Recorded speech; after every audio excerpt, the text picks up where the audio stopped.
Hello,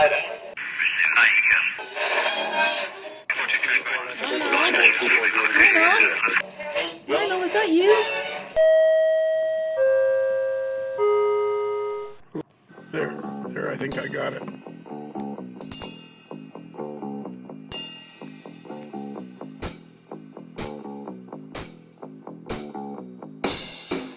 Let's get ready to rumble. You do that pretty good. I used to watch wrestling back in the day. Well, who hasn't watched wrestling at some point? Oh, yeah, no kidding. It reminds me of the time when I was, let's be back in the mid 80s.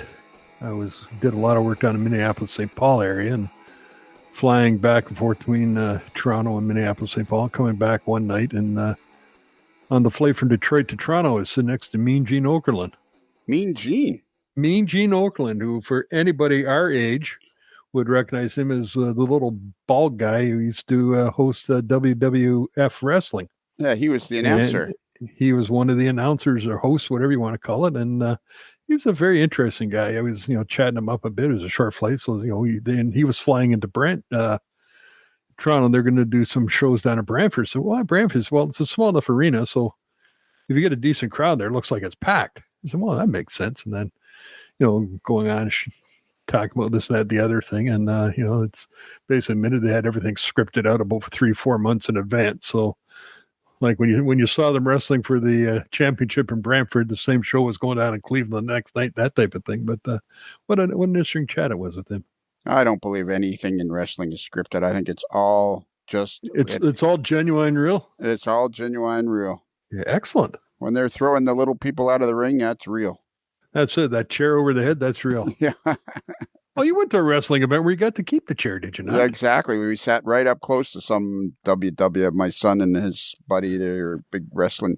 Because my son says it's like a modern day opera. Well, I guess that's a kind of good way to put it for it. Yeah, yeah. And he says if you take it tongue in cheek, it's nothing but. And he says the people that are there are quite interesting. Oh, it's the crowd that's the interesting thing. Oh, for sure. Because there are actually because unfortunately, some of them take it way too seriously. Yeah, some people take it a little bit too seriously. Yeah. But, like the local TV station in Windsor where I grew up used to show the wrestling, and my grandmother called them up one night because Dick the Bruiser was wailing away on some guy. She didn't think that was right. Why would you come? What were you doing in Minneapolis all the time that you were at the company? The company I worked for was an environmental consulting company, and I did most of my work based on Minneapolis on some Superfund sites in the Twin Cities area. Superfund Superfund hazardous waste sites, yes. Okay. What is it? What is it? The word actually? Because it's what Kelly said, Superfund, and I didn't hear it. Superfund. It's I forget exact, but the federal government provided. Is it super and the word fun? Superfund altogether. Fund. Fund has in funding of money. Yes, right. Not okay. fun. Not as fun as right. Let's go have some super fun at Cedar Point or something like that. Okay. All right. So it's super. So no, it was a bunch of hazardous waste sites that the federal government had identified as needing remediation, and they did provide a certain amount of funds to help get them cleaned up. Now, why would they hire a company in Canada? Because the company I worked for at the time, it was a company called Conestoga Rovers and Associates, and they had originally done a lot of work on the Hooker chemical sites down in Niagara Falls, better known as Love Canal. Ah, okay. So they had quite the reputation of being at the forefront of remediation and techniques, and a couple brilliant guys running the show. So most of the work we did was for Honeywell Defense Systems at the Twin Cities Army Ammunition Plant. Ah, that whole Love Canal thing was quite a mess. It was. That was just right. That was very, very close to the Canadian border. It was just in Buffalo. Not that far away. Yeah. Yeah, it was like a stone's throw. If you had a good arm, yeah. Yeah, exactly. Because Love Canal it wasn't in but Love Canal is closer to Niagara Falls. Yeah, close in Niagara Falls. Yeah. Yeah, because when you go over the bridge so for those of us that aren't from the Southern Ontario, Upper New York, Western New York state, there's a Niagara River separates the great country of the United States of America and Canada, the Great White North. This And is true. and it's the river runs between Lake Erie and Lake Ontario. And Yes. so that's where you cross to get from one country to another. But the river in the middle, halfway between the two lakes, is this big island called Grand Island. Indeed, there is. And Niagara Falls is on the north side of Grand Island, closer to Lake Ontario. Would that be correct? I think so. Right? Yeah, Halfway? I think it's maybe halfway, but yeah, probably a bit closer to Lake Ontario. And so you come off the North Bridge off of Grand Island, and if you turned right, that's where the Love Canal was, right? Basically. Yeah, I think so. Yeah. Yeah, because I right went up in driving there. So yeah. Yeah, one day I ended up driving around there and thinking, "Wow, this is Love Canal." There you go. And my Kyle, who hangs around my house quite a bit. He's not my son, but he might as well be now. Fine young man. He grew up in Fort Erie, which is right beside the Niagara River, and tells stories of swimming in the Niagara River, which always makes me cringe because I'm thinking anything in the Niagara River gets immediately sucked down to the Niagara Falls. Sucked down over the falls and spit you out the other side. Yeah. But there's a railroad bridge there. It crosses, whenever we cross down there, there's a great pizza place in Fort Erie, by the way, that we always go to. Whenever we go to a Buffalo Bills game. By the Peace Bridge? Well, no, it's kind of in Fort Erie. Okay. And anyways, there's the railroad bridge there, and he tells stories about jumping off the railroad bridge into the river. That's something I wouldn't do. No. One day we're crossing, and he's like, "Yeah, me and my buddies, we used to jump." I said, "That's like what, about 80 feet?" Yeah, it's quite a ways, but the river's deep. So I'm like, "Oh my God." The river's deep, and you only get sucked halfway down the Grand Island. Yeah, exactly. So the reason we're here tonight, well, look at that. We've killed 7 minutes and 20 seconds. Perfect. And we've talked about Love Canal and super fun sites and jumping off of bridges. Minneapolis, pro wrestling. Wrestling. Mean Gene Okerlund. And any wrestling discussion, you can't leave out Sweet Daddy Siki. Sweet Daddy Siki. Yeah. And the Whipper Watson. Bobo Brazil. Andre the Giant. There's another one. The Sheik. Remember the Sheik? The Sheik. But that's getting back in the older days. Absolutely. The Sheik, Lord Layton, who my dad knew, by the way. Oh, really? Lord Layton. Lord Athol Layton. Yes. Yeah. He was actually in the Shriners, so he was a Mason, and there's one time as I said, my grandmother's a big wrestling fan, but anyhow, the Shriners had a parade going on, and then we were there by the Lodge Hall in Windsor watching the parade. My dad told my grandma, you make watch out when I go by. There's a special surprise for you. So anyhow, it turns out my dad was driving a convertible of whatever sort, I don't know, but he was driving Lord Athol Layton in the parade. So anyhow, he's waving and stuff, and he gets near my grandmother, my dad, and he goes, "Hello, Grandma, how are you doing?" And she was going, "Oh, it's Lord Layton." So anyhow, there we go. The thrill of a lifetime. The thrill of a lifetime. Lord Layton said hello to Grandma. So we're here to introduce All-Star Variety Hour number 32. Is it going to be as exciting what we just talked about? Well, yeah, they're always fun, but it's an hour and 47 minutes. And now this is already 9 minutes. And by the time we do the outro, I think we're going to be well over into the two hours. 2.5 hour range? Well, I don't know. And little Mike Wachowski will be happy. If I have to, I'm not going to edit something this. to listen to, yes. I'm not going to edit. Editing allowed. I'm not going to edit this at all. Otherwise, it'll slow down the whole process. Well, we can't have that. No. So this particular episode of the All-Star Variety Hour is Mike Deverell and Rodger Coleman. All right. Which you were part of both of those interviews. I believe, yes. Rodger was a pretty interesting chap to talk to. And Mike, having recently moved and relocated, always interested to see what he's up to. Yeah. The only thing is, I feel a little bad. I probably shouldn't, but I feel a little bad because Mike's audio wasn't that great, but he was in the process of moving, and I was kind of interested to hear his story and what was happening. And I felt like if we didn't catch up to him then, it might be another 6 months to a year. So I wanted to get a hold of him. So it's very, you can hear it. I mean, but it's, he sounds like he's got his head stuck in a bucket. But other than that, it's perfect. Other than that, it's perfect. So, Yeah. what more could we ask for? Yeah, just imagine Mike's head is in a bucket. Yes. And not like where he's bent over and the head's in a bucket. It's like, imagine for some strange and peculiar reason, he wanted to do the interview, but he insisted on, when he was sitting at the desk, he insisted on wearing a bucket on his head. And we're talking like a metal bucket with a handle, not a Kentucky Fried Chicken bucket. Exactly, a metal bucket with a handle.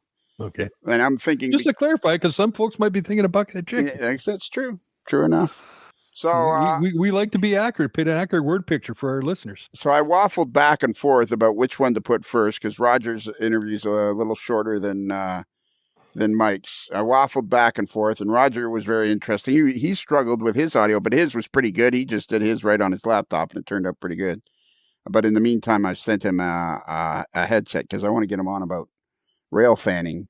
And I thought it'd be great to have him and Mike Ostertag, the Spoon, and Uncle Dave Ableys talk about rail fanning. And of course, that would be an awesome trilogy. An awesome threesome trio. Yeah, and also it would include you too, of course. But I'm thinking Dave and the Spoon are old hands at rail fanning, and Rodger is new at it, and yet he seems to really enjoy it. So I thought it would be interesting to have his take on it as a newbie. Yeah, and he's posting some great pictures. Oh, yeah, absolutely. And he knows the numbers, and I think he's got a scanner and the whole 9 yards. Yeah, so he's right into it. So I ended up putting Mike first, and I put Rodger second. Okay. So that's where we're at. That's where we're at. There we go. Well, we're looking forward to hearing this. Yeah. Coming up soon to a headset near you. Yeah, exactly. So that's what this is. This is All-Star Variety Hour number 32, Mike Deverell, and followed up by Rodger Coleman. It's an interesting chat with Rodger, as he's a relatively newcomer to the hobby, which we're interested in hearing those guys. So you know what to do next, eh? Sure. Okay. remember. Oh, sorry, that's wrong. No. Well, that's your line. Sorry, yeah. Yes. This is the introduction. Happy Rails. No, this is the introduction. Oh, the introduction. So you want some like subway chimes. Go. We should be good for, we'll bong every 15 minutes. Seriously? Yeah. Westminster chimes every 15 minutes. So every time you're on the podcast, it's going to bong in the background every 15 minutes? Yeah, that's why I keep on mute a lot of times. I've never, ever heard it before. Yeah. Well, you said he just got it back. I said It was going the other night when we were talking. Okay. So in the last 6 years, it's been going all the time? No. Well, the last year, no. But before that, probably the last 3 years. And where was it?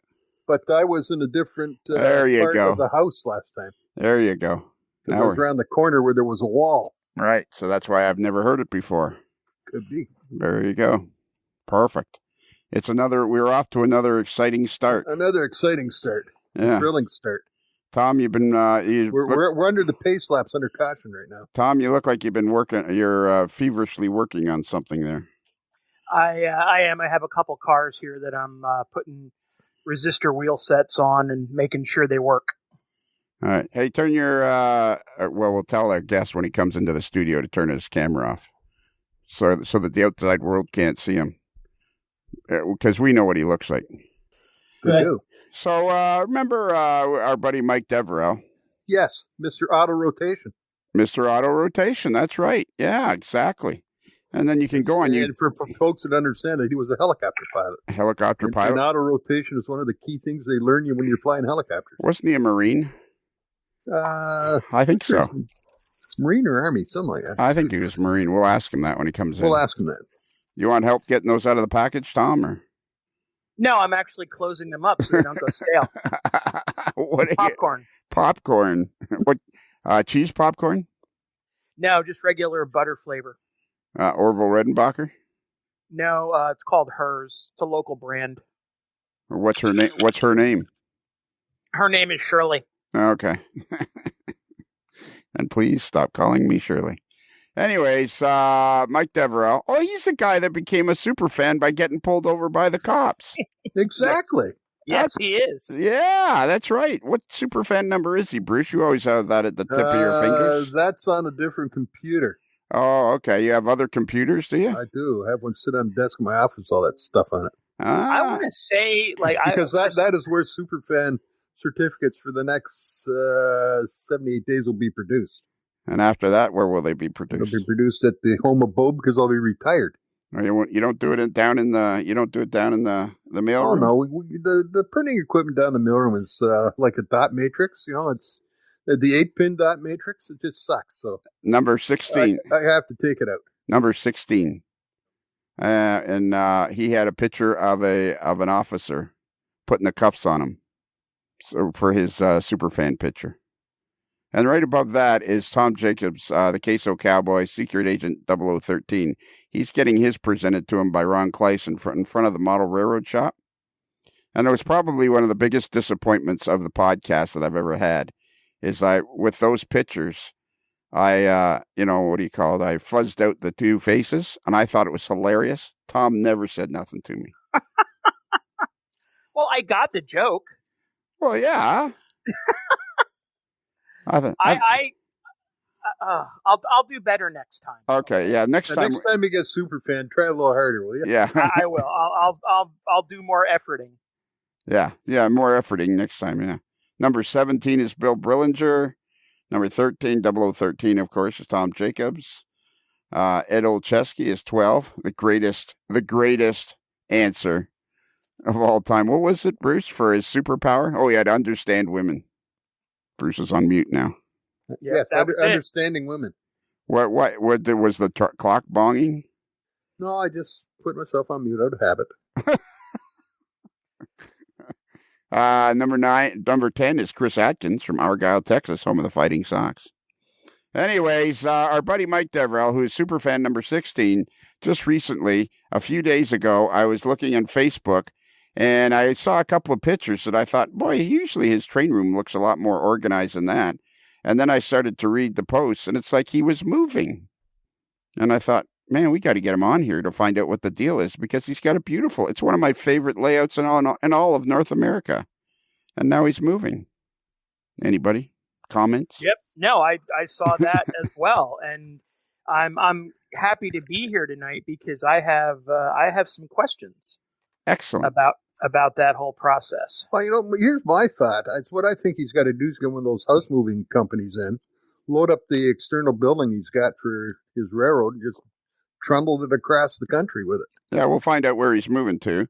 And then depending on how far he's moving, we can suggest that, just load her on the back of a trailer and head on down the interstate. All right. Somebody yelled to Mike to come on into the studio. Hey, Mike, come on. We're ready for you. Wait, I'm packing another box. Hang on. As you can tell, we've rehearsed this show. Do you use the official blue tubs, Mike? No, I don't. I have some Tony clear Cook will be tubes. disappointed. I know. What is this all just nasty rumors because you have such a great layout? People have started a nasty rumor that you're moving. No, it's not a nasty rumor. It's not a nasty rumor. It's actually been in the works for some time, but it was beginning to sneak out because I was talking to certain individuals who didn't open their mouths, and then I had to say something. But working for corporate America, you have to wait for official announcements before you can say anything. Okay. It's kind of like being live. Like 0013. Yeah, exactly. What do they say? Two people can keep a secret if one of them is dead? Something like that. I didn't think you minded if I told anybody. No, you never told me. So did you get a new job? You got fired from the old one? What happened? What is the size of your building? It's 900 square feet. Do you know the dimensions? So 28 by 32. Okay, because Tom has a building that's 20 by 36 with inside dimensions of 34.5 by 18.5. And not only that, Kaylee works at Tom's Trains, which is in Westerfield, Connecticut. Really? These are the only two things I can remember anymore. Or it took me a long time to learn them. So what's the deal? Well, how long have you been working on your layout? 7 years. Is that all? Yep. Seems a lot longer than that. Nope, it's only been 7 years. In fact, this May will be the start of the 8th year if it wasn't being torn down right now. So you're just going to empty out the building? What happened when you? Anytime one time I tried to sell a home with a model railroad in it, nobody would buy it.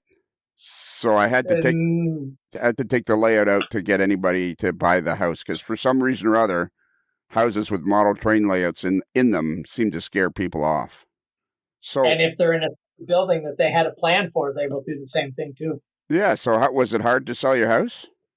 No. Right now, the market up here is the house. It's not even listed because it will sell in less than 24 hours. Oh, okay. So have you even sold it yet? No, it's not listed yet. So there's time to change your mind? No time.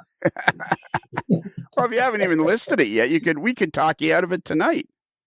Well, you could try, but I believe that work would like to see me somewhere else. Who would? So go ahead. So Mike, are you working for the same company, just in a different location, or is this a move to a new employer? I am working for the exact same company, doing the exact same job, just in a different location. Okay. So did you request a transfer, or they just said, you know what, we'd really be happier if you moved away? At this time, it was a request of my own. Oh, okay. And what was the thought process having a layout like that? Like, where are you moving to? Can you tell us where you're moving to? Yeah, I can share it today. I am moving to Fort Wayne, Indiana, or at least in that area. And the thought process was, my kids have moved away. My grandkids have moved away. I'm here by myself with my wife. And I looked and said, why are we here? And she said, well, you have a layout. And I said, yes, but I can build another one. Right. And that was the discussion. And the decision was made. Let's move closer to the kids and grandkids and parents and family. And so we've been here for 30 years. I got stationed here while I was in the Army. Okay. And so we that's were all when wrong. I'm sorry. Yeah. Go ahead. You were stationed there while you were in the Army? While I was in the Army, and when I got out of the Army, I had plenty of job offers here, so I stayed here. And eventually all my kids grew up and got married, and many of them had kids, and then they left, and then pretty soon I'm by myself, and I'm like, Christmas sucks without grandkids. Right. Okay. And when you say by yourself, does your wife stay in another room or something, or? No. Well, you may not want to let her listen to this. Well, that's no.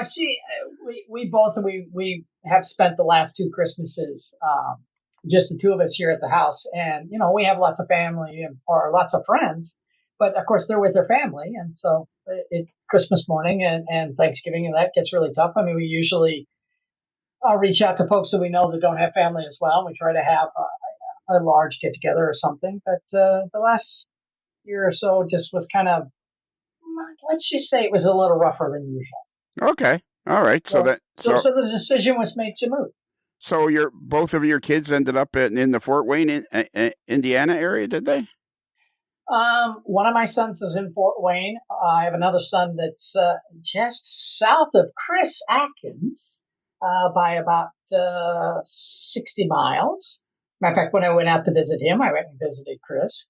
Okay. And then my daughter is north of Fort Wayne by probably 70 miles. So it was an easy decision when the company said, well, we have an opening in Fort Wayne. And I said, I would like that job. And can you just remind the folks what it is you do for a living? I repair hospital equipment, robotics, and high-tech instruments. So I do a lot of electronics and mechanical repair work. Okay. And the company you work for had an opening in Fort Wayne. So you're still with the company? You're just moving to a place for the... And what will you do if when you get to Fort Wayne, your family moves away again? Will you start to pick up on the pattern, or? No, maybe. I don't know if someone has watched the 5-year anniversary my father was a guest on that 5-year anniversary show. And my father lives in Fort Wayne along with my mother, and they will be there. So they turn 77 this year. So I don't think they'll be moving too quick. They can't get away from me anymore. And I have a couple brothers that are there as well, and their families. So if the kids leave, well, I'm pretty sure they're not, because all of them are ecstatic to see us coming instead of being all the way here 2,000 miles away from everybody else. So Right. And so are you from Fort Wayne originally then, basically? No, I'm actually from Montana. My family has moved all over the country. I've had the privilege of moving a little over 50 times in my lifetime. 50? Like 50? Oh my gosh. 50. Oh, holy cow. Yes. Wow. I pale in comparison. Living in one place for 30 years has been an absolute treat. Yeah. How old of a man are you, if you don't mind me asking? 57. So when you finally got, so in the first 27 years, 26 years of your life, you moved like 49 times. My father worked for the Marriott Corporation, and he used to set up hotels, and he would set up set up the restaurant services in those hotels. So we would move about every 3 months. Holy. We moved from one hotel to the next hotel. Okay. And okay. Word. And so how does, if you don't mind me asking, just so we can kind of, because people are interested, I know they are. They're interested because I said so. So how did ways to make you interested, as I guess says. Yeah. No, but it's kind of interesting. It's kind of interesting that, okay, you're originally from Montana. Family moved a bunch of times as a kid when you were a kid. Like, how does everybody end up in Fort Wayne? Like, because your parents are in Fort Wayne, then 2 of your kids end up in the Fort Wayne area. Like, how did that all transpire, if you don't mind me asking, if I'm being too Sure. personal? No, not at all. Not at all. So I went to high school and college in Michigan. I lived outside of Ann Arbor, Michigan. And so I spent probably from about 3rd grade on, but we moved in Michigan probably, I want to say a good 10 or 12 times. Locally sometimes, but for the most part, it might be 20 miles or 40 miles from wherever we were at.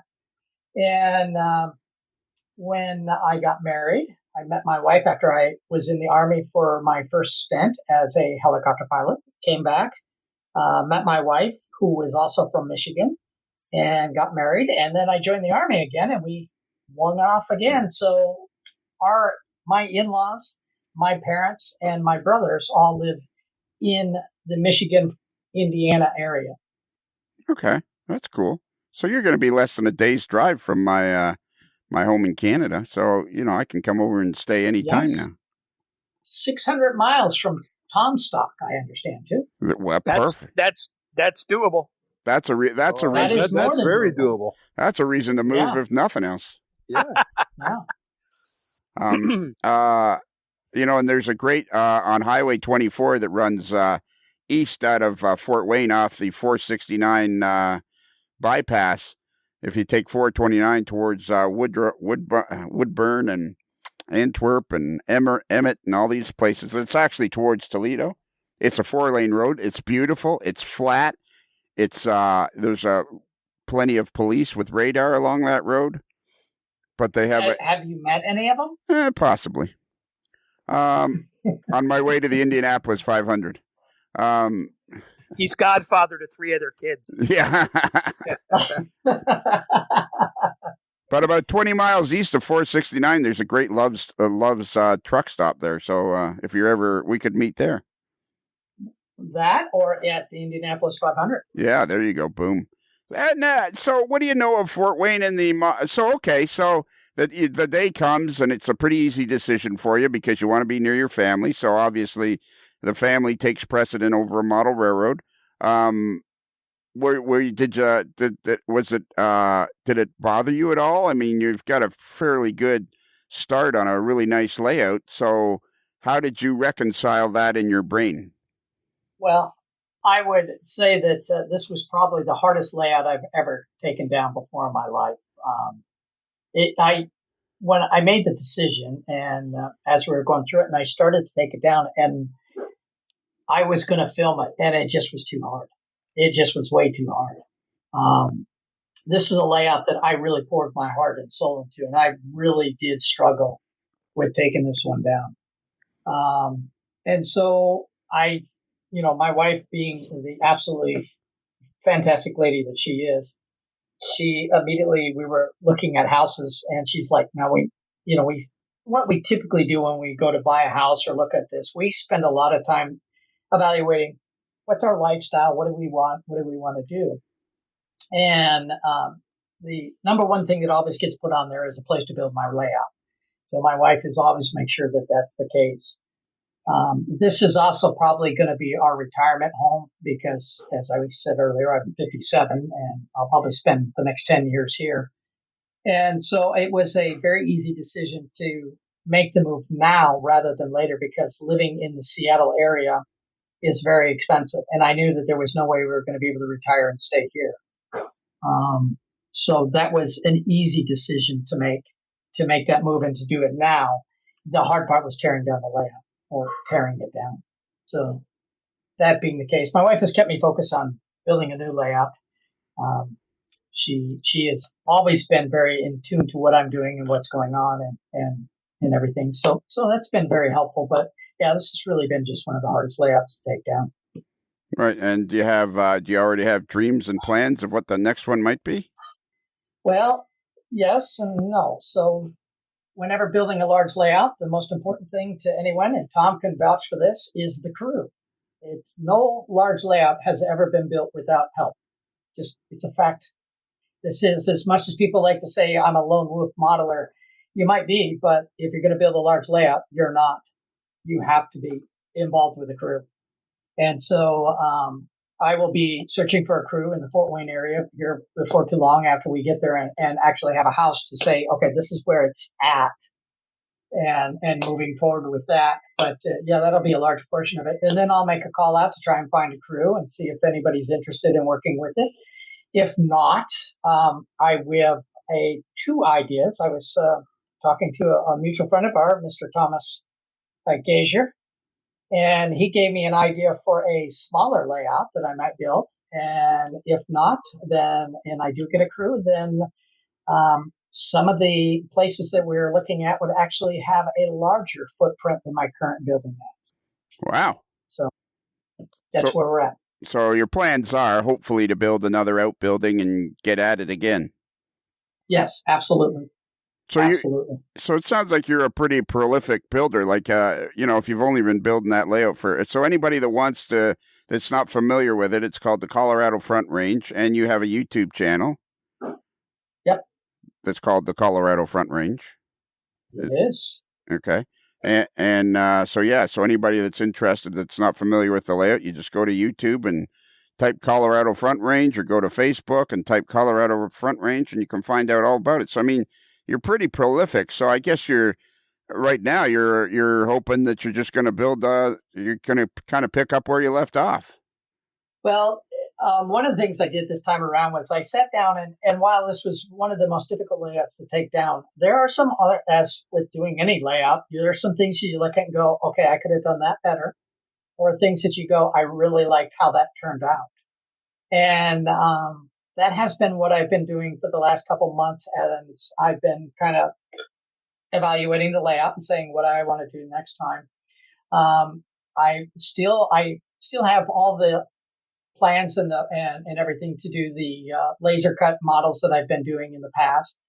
And I still have a few of them. I've been working with some 3D printers, learning to do stuff like that. And I'm currently learning a new CAD program that somebody turned me on to. It seems to be a little more easier than the Fusion 360. So I've been working on those type of things while I'm tearing down the layout. So when I get tired of packing things up and getting depressed, I can sit in the computer and draw up something for a new model, a new something. Okay, two questions. What's the CAD program? Because I'm struggling trying to figure out 3D CAD and having no luck. It's Solid Edge. So the folks Okay. at SolidWorks, Yeah. they have Solid Edge, which is a little more intuitive. I found it to be, I'm going to say I found it to be a lot more intuitive.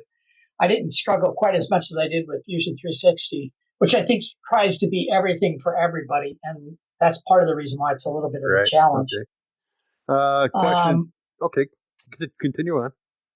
Well, and SolidWorks is free. It's basically you still have to give them an email address and things like that. But as long as you're not making money and you're just using it it's a hobbyist type CAD software. Okay. So it works really well. You just can't open up a SolidWorks or a Solid Edge in a SolidWorks program. So it's exclusive in that fashion. Okay. Second question, you're taking the layout down. Are you able to salvage much of it, or have you been able to salvage much, or is a lot of it going in a dumpster? Well, so all the stuff from Sean, which was Sean Gemmon is one of my crew member here. Sean has done some incredible custom work for me. All of that is going, all the custom buildings that he did. Some of the custom buildings that I have done are also going with me. I'm going to say 85% of those as well are going with me. My Denver Union Station is definitely going with me. The rest of it is probably just because models don't travel very well and they take a lot of bulk to protect them and get them, safe so they don't break. That's the biggest issue. And I still will have to do some repair work. But yeah, those will go with me. For those that are wondering, the track work, the bench work and everything, I have John and me will be tearing it down, sawzawing it up and throwing it into a dumpster to be taken to the trash. What about, I know, you've been doing work with JMRI and detection and signaling. What about that stuff? I'm assuming or asking, I guess, are you going to save some of those like electronic components or is that stuff going to go as well? No, all the electronic components. So all my, any of the PCB boards that you get. So all the stuff that you're using from Tam Valley, that's all been packed up. It's put away in boxes, wrapped and ready to go. Those type of things, DCC systems, all that kind of stuff is all being saved. I know that you've probably seen my control panels that I've built. Those control panels got stripped off of all the works, all the electronics off of that. Those all will get packed away because that stuff can be used again, and it is expensive. Right. The frog juicers, they're expensive because there's 6 frog juicers on a hex, and so that's what makes them expensive. Well, I have 170 some turnout, so divide that by 6, you figure out how many hex juicers I have. Wow. And so those are all be packed up and put away. All my servo controls, all that gets put away. All the signaling and sensors will all get put away. All that is all been put away, and that'll go with me. Mostly what I'm not taking with me will be track, wire, and 2x4s. And the buildings that are either placeholders or just I want to do something. I want to do a better job on whatever I'm looking at. That's the other thing. I mean, this is a chance to rebuild a model again. How many times you get a chance to rebuild a model of building or something that you were like, I could have done better on that. And that's all they do. Just like, okay, we'll rebuild that one. Yeah, and you're young enough to spend many years building another layout and enjoying it. So I mean, it can be looked upon as nothing but a positive as well.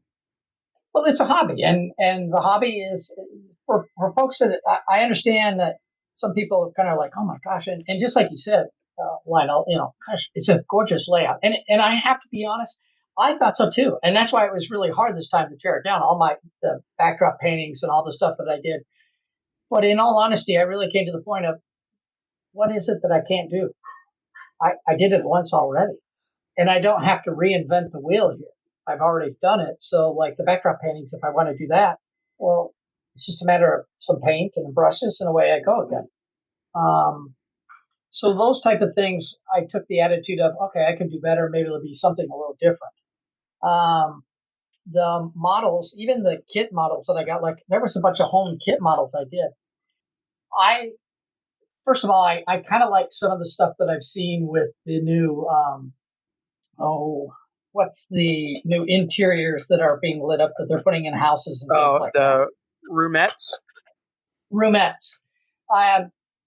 Those are some really cool things that I'm like, if I could build a model to fit the roomette, that would be even cooler, especially on the buildings that are very close to the edge of the table. So those are the type of things that I look at and go, I'd like to do this. And yeah, I'm a prolific modeler. I must be, because I have 75 videos now on YouTube. It just amazes me when I sit down and look at it. And that's just building. That's just me building a model and just sharing what I'm doing. So I think I can do it again. I certainly have 20 years before I'm 77. So if I did this in 7, if I have 20 years, I might even actually have a finished large layout too. So how far? How long have you been doing yours? I've been doing mine about 6.5 years. Yeah. So you have question: 14 levels. Yeah. Not quite. I have 5 levels, 2 floors. So how far did you? And I'll readily admit I have not seen all of your, all of your videos and everything. I've seen some of the things on your channel, but not everything. So, how far did you actually get? Is your main line complete? Have you been actually, full on operating, or where? To what completion point have you arrived prior to this point? That's a great question. So operating. Hold on. Hold on. Okay. Have some of the questions so far not been that great, or?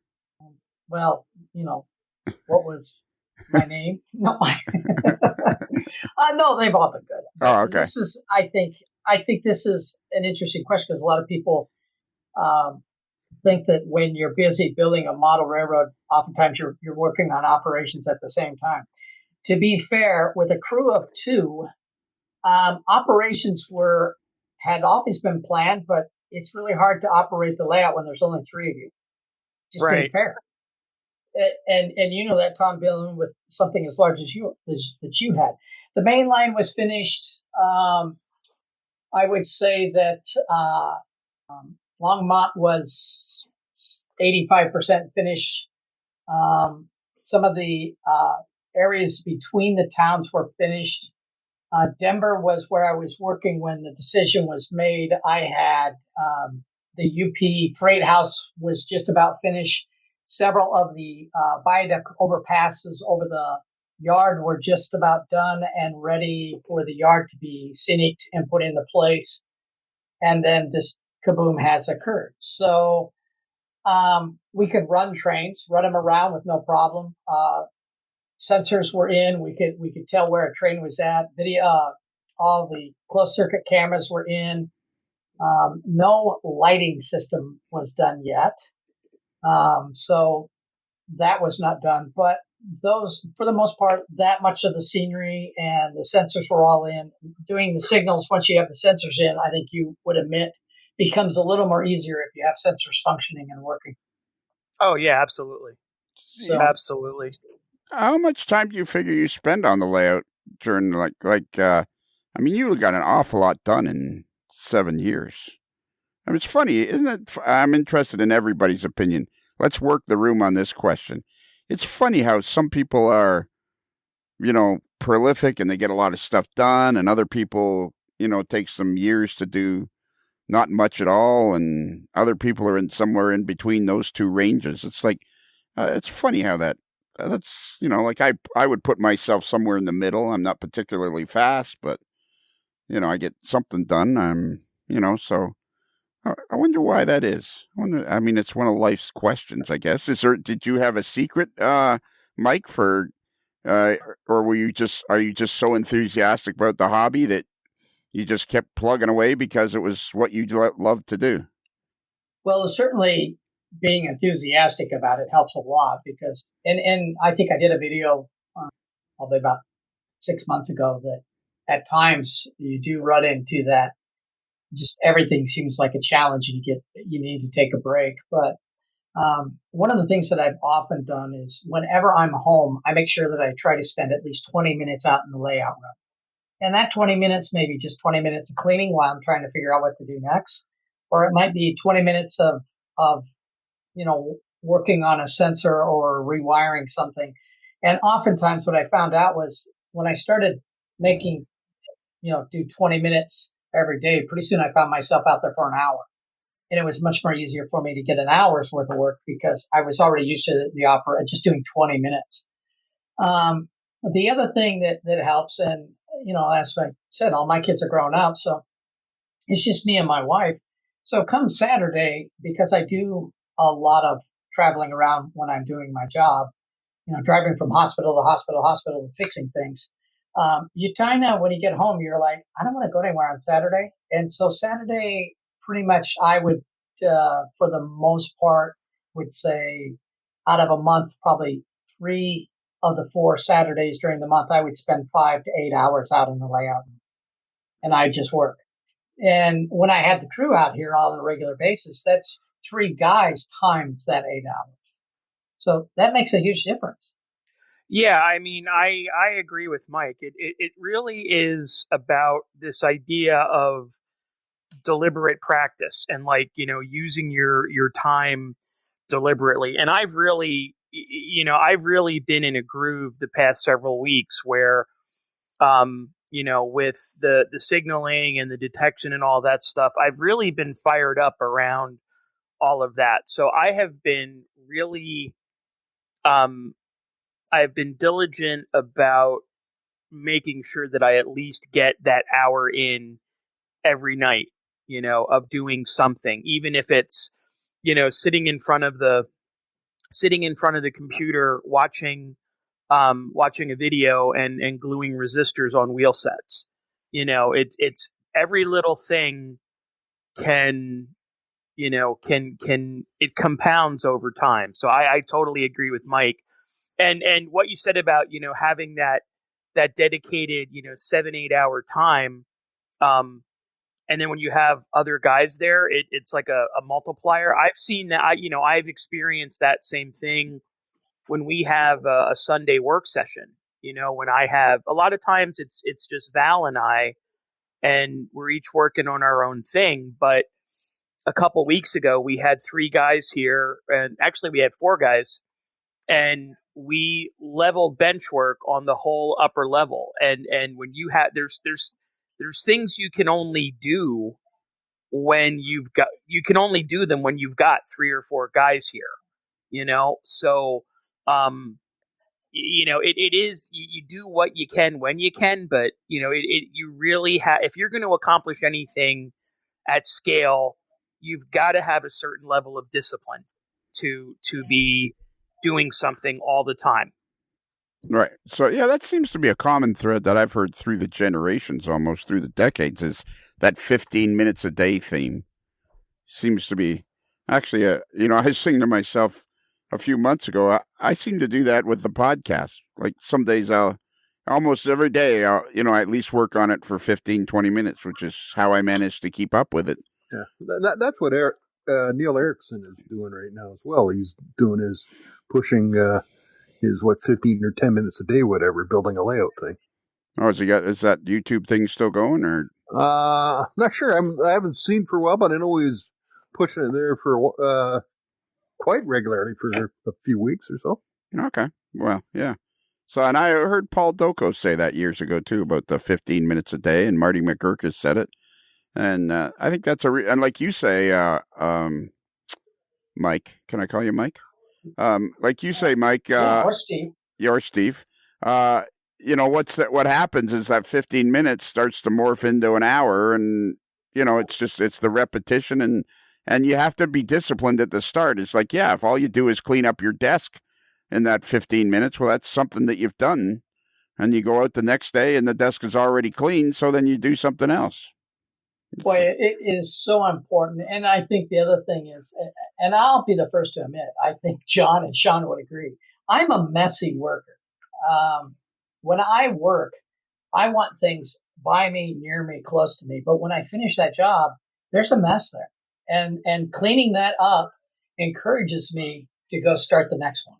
Yeah. So it is in some ways finding out how you work and figure out how you do it And just like Tom says, I mean, there's times where I've got a project in front of me, or I'm trying to work on something, and I just run into a roadblock. And sometimes just sitting down at the YouTube, and I was laughing about it the other day. I was trying to find something about. I was working on the UP freight house that I was cutting out with my laser, and I had run into a roadblock, and I could not find what I needed to do, and I was just really frustrated. And I kind of set it down for a week or two, and then an idea came to mind. I don't remember what it was, but I ended up in the Library of Congress, and sure enough, I found some old photographs from like the 1940s, 1950s during the war or something like that. And it showed the freight house, and I found it in something I'd never expected, because it wasn't under UP Freight House or anything like that. It's just something that came up, and I don't remember how I found it, but I found these photos, and I'm like, oh, there we go. There's the piece of information I've been looking for to finish this model. So sometimes you just get focused on something else, and sometimes you just run into a roadblock. But as long as you keep doing something, that's the key. Do something. And to that point, when you're tackling a large project like this, it's actually good that you have a lot of different things to do, because the worst thing you can do, I've found, at least for myself, is to plow forward with something when you're frustrated. If you have a particular, car or structure or wiring project or anything that is getting the better of you, and you allow yourself to get frustrated, that it's time to set it aside and go work on something else, because otherwise you're going to end up having issues ultimately. So I've found that for me, I have so much to do that for me, if something is frustrating me, all right, I'm going to set this down and I'm going to go wire leads onto signals or something, or I'm going to go, build a couple of the freight cars that are sitting here in the box, just something to give yourself a mental break from that. And then you come back to it refreshed, and you're usually fine. Boy, and that is really, what's the difference between building a large layout and a small layout? You got so many things to do that if you do get frustrated with something, you can just set it down and go, okay, I'll come back to that in a week. And there's a lot of times, that moment when you wake up in the middle of the night and go, oh, I know what to do. and that's just how you get things done. And even better, if you have a crew, you can just say, oh, well, I'm going to have Val do that. Yeah. Yeah. I believe there was a couple times when I was like, I think Sean should tackle that because I'm out of ideas. That's the advantage right there, right? It is. It really is a huge advantage. I got a question for both you and Tom that I asked actually a couple other fellas, Mike Herrick and Don Iris, which is an interview that has either been released or will be released. Do you find it like a lot of layouts are in somebody's basement, especially across the northern part of the country or North America? That's probably the only continent where it's very common is that the layouts in the basement. And do you find it like for me, my layout's always been the basement, so I've always been in the house. So, do you find that it makes it harder to get out to the train shed or barn or whatever you call it, or is that really not ever been a factor for you, Mike? Well, just like I'm sure Tom right now with all the snow on the ground, it's a little more difficult because it's freezing cold out there. But for us, it's rain. I think I think some of you guys just saw that my wife and me, we put a new sidewalk out to the train shop because I was tired of walking in the rain all the time on soft, mushy grass, which then tracked dirt into the house or to the layout room. But yeah, I mean, it can be tough. This is a lot of the discussion that's gone in between me and my wife of, do we put it in the house in a large basement, or do we do another shop altogether? My wife likes it when I'm around. that's kind of surprising to me sometimes. So she would like it in the basement because then I'm close by. My response is okay, but I can't build it if the basement's not large enough. And so that creates another conversation of how big of a house do you get? Where if I have a barn, it's I can build it precisely to what I need to, and it's as easy, but then there's always the family politics that you have to deal with. Sure. Yeah. It sounds like you got a very supporting cast there, so that'll help you a ton. I mean, you do what I did is I built a house and then, well, actually I built a train room and built a house around it. That's how I would like to do it, but I've been already overruled on that one. Really? I have to tell you a story. So I found the perfect house for me. The house had a 5,000 square foot shop with a heated floor and everything. And I'm like, oh, I have found the perfect train room. And my wife is like, well, how big's the house? I said, oh, it's 3,000 square feet. She says, oh. And she looks at it. She goes, that's a plain house. There's nothing I like it. I go, it's a 5,000 square foot shop.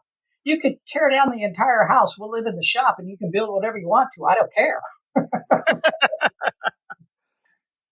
So, yeah, I mean, there is that kind of discussion that goes into it. Do I think it's harder in the basement or outside? I've done probably of the 13 layouts I built, I probably have built 85% of them in a basement, two of them in a spare bedroom, and two of them out in a shop by itself. Okay, the basement has advantages. Yeah. You mentioned before that ideally you'd like to keep on with your Colorado Front Range concept in a large layout if you can. But then you mentioned Tom Gazer had an idea for something smaller. If that's the situation that arises, can you shed any light as to what that might be? And if that would be certainly doable for you, you can't find a crew or the space, that type of thing? Yeah, so if I can't do that, I'll probably work on something that's around, maybe in a room that would fit into, say, a 16 by 20, a normal basement, I'm going to say. All right. Not a large basement. I would call it a normal basement. And I would probably end up doing a layout in which I have 3 cities. I would have, and that third city would be basically a staging yard. That would be Denver, where I put Union Station and trains would come out of. And then I would run just local trains from Denver to, I would build once again Longmont, because I have this big, gorgeous sugar factory that I want to work with. But I would expand the switching and all that's in the sugar factory. On the current layout, I probably cut out about 30% of the switching that was available on that sugar factory. If I don't have that, then that sugar factory would expand. And then the other one I would put in Loveland, which also has a sugar factory. So I'd basically be running out of Denver, heading north, and just do those 2 cities. So staging yard from Denver into Loveland and passing through or through Longmont and passing to Loveland. Both of those have Ys in those locations. So during a turn on those locations would be very easy. And that's what I would probably do, just those 2 cities, with Denver being a staging yard, with basically the Union Station and building Rice Yard right there. And so that would be the layout. It would probably fix it very easily in a 16 by 20 foot area. So the emphasis then on the sugar beaten, sugar refining, but there are obviously other agricultural related industries in there that would make up a nice mix of things to do. Oh, yeah. So in Denver alone, you would have coal coming in, you'd have wheat coming in, you'd have sugar beets coming in. You would have, did I say oil? I said coal. So oil, there's an oil refinery. So these type of things would still be coming in on a regular basis. So you would have maybe drag freights coming through. And I would try to, once again, even if I had to do 2 levels, I would want to, one of the things I find that just makes it really handy whenever you have an open house or something is to be able to run a train around. So while I may only have 2 cities in a staging yard, I would somehow try to form some type of loop so that when I had an open house, that the trains could keep running and I could talk to visitors and spend time with them. Yeah, I always like that where you could have a train running. I think I had my layout for a while. It was like that. Then it wasn't like that. And yeah, I always think that's nice where you can just have a train running nonstop. And you'll be able to do nonstop. that. You'll be able to do that, won't you, Tom? Yeah. I've got loops at either end, so I'm able to do continuous running. In fact, that's how I do a lot of my testing. Is I just start a train and have it go and see how it goes from one end of the layout to the other. So, Tom, just before we go on, that question about how do you find it having the building separate from the house, is that ever been an issue for you in any way, shape, or form? Not really. Part of the dynamics for me is that Deb starts her job very early in the morning, so she goes to bed. She goes to bed very early. So I don't go. I mean, I'm up later than she is, so that works out for me that I can come out here and get an hour and a half in before it's time for me to go to bed. So that works out. And then on the weekends, Deb also works a 4-day work week, so she has every Friday off. So from Friday night to Sunday night is basically she's off. So we have plenty of time together, and I don't usually do work sessions every Sunday. I'll take. It's almost like every other Sunday. So I make sure that we have plenty of time together, for family time and things like that. So, it hasn't really been, an issue. To Mike's point, the issue has been, at least here in Pennsylvania lately, is making sure that I can shovel a path to get to the barn from the house. Any other questions anybody has?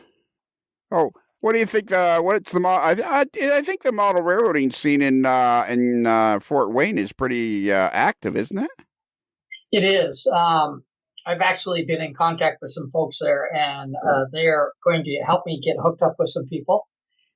And hopefully, we'll be announcing on the Facebook page that when we have a house, we'll be then saying, hey, if anyone's interested, and of course, I'll reach out to the folks that Matt Goodman, who is the superintendent, I believe, for the Ohio group, which is not the region, or the, what do they call them if they're not a region? Division. If I'm not in his division, I'm in the Southern Michigan, Indiana, Northern Ohio section. And I'm hoping to make some connections with the NMRA because I am a member, and I'll probably reach out to some folks and see what I can find from there. And I'm expecting that there will be quite a bit more people than there are here because of the population, and I should be able to do that. So I'm looking forward to that in many ways. So any idea when you're actually going to move? Like right now, it's the middle of February of 2021. Like when are you planning on hitting the road? I will be in Fort Wayne working on the 8th of March. Oh, okay. And so somehow in the next year, you got to find a place to live. Yeah, like I said, we've got a few houses on the list that I probably have a good 6 or 7 houses that my wife and me have both said, yeah, this would work. Let's take a look at this house. And once we get a chance to look at them, we'll probably put an offer in on one. I'm going to say probably about a month or two after we're there, because I am familiar with Fort Wayne because of my family being there. I'm not totally in the dark what I'm looking for and where I'm at. So that'll help a lot. And then once I do that, then the decision will be made. We'll make the announcement that we've got a home and we're going to be looking for crews. And I'll probably say, hey, we're in this area here in whatever city we end up around the area, even if it is Fort Wayne proper. And then from there, we'll just put invitations out and away we go. And I think the interesting thing about it is, John was not a model railroader. He had zero skill in it. Now he had skill in electrical and computer stuff, but he had no skill in model building or things like that. And Sean and me definitely had skills in model building and model railroading. So I'm not afraid to take anybody under my wing and say, okay, we'll show you how you do this, because that's how this hobby grows. Yeah, that's for sure. And the hobby's growing. And I think, and there's a good presence in Indiana, good model railroading. The Midwest is a real hotbed for model railroading. How far is Fort Wayne from Elkhart? I think from Elkhart, Indiana? Yeah. I don't think it's more than an hour and a half, maybe 2 hours at the most. Not that far. Because I know there's a pretty big rail museum there, so I got to imagine that I'm sure there's a substantial rail fan and modeler community, somewhere around there as well. I would say that on a scale from here in the Northwest to there, I would expect that it'll be about a 10 to 15-fold more modelers than there are here. Wow. Would not surprise me. So you're going to live in Alien? Are you going to move to Alien? Alien? No. No. There's a couple places. I don't want to say anything because, dealing with the housing market, which the Fort Wayne area is pretty hot right now. Anything you share might disappear in a heartbeat. So you got to play her close to the vest. I have played it close to the vest, just because, and I have family members that have ideas of where I should live too. So that's pretty funny. You think somebody's listening to this? No, I know that they're probably not listening to this, maybe in particular, but houses are disappearing at a rate that it can be somewhat alarming. We'll see a house and we're like, oh, that looks great. That's a perfect house. And 2 days later, it's off the market. This episode of Modeler's Life brought to you by Zillow. Yeah, there you go. Or you can move to Woodburn and be right near that Love's truck stop. Boom. Oh. Well, there you go. Because if I'm by the Love's truck stop, I can get a soda anytime I want to. Well, here's a town not far from there. It'd be perfect for Tom, Hicksville. Oh, there you go. That's in Ohio. Actually, we are looking at a couple houses there. Well, there you go. Well, I like how you said, because your family, you know the area because your family's from Fort Wayne. No, actually, they're from Montana, but that's another story altogether. Or they're from Michigan. They're from everywhere. Yeah, they're from everywhere. Well, why don't you just face it? Your family's like, like Ma Barker and her crew. Yeah. They've been running from the law. Yeah. Last question, and unless anybody else has questions. So you do have a very prolific YouTube channel, and you're very you get a lot of good views and stuff, and you seem to really enjoy making YouTube videos, and they're very good quality. Do you find that enhances the hobby, helps you get things done? Like, what are the advantages of having a robust YouTube channel? Well, there's people to kick you in the butt if you don't put a YouTube video up every once in a while, so that keeps you moving.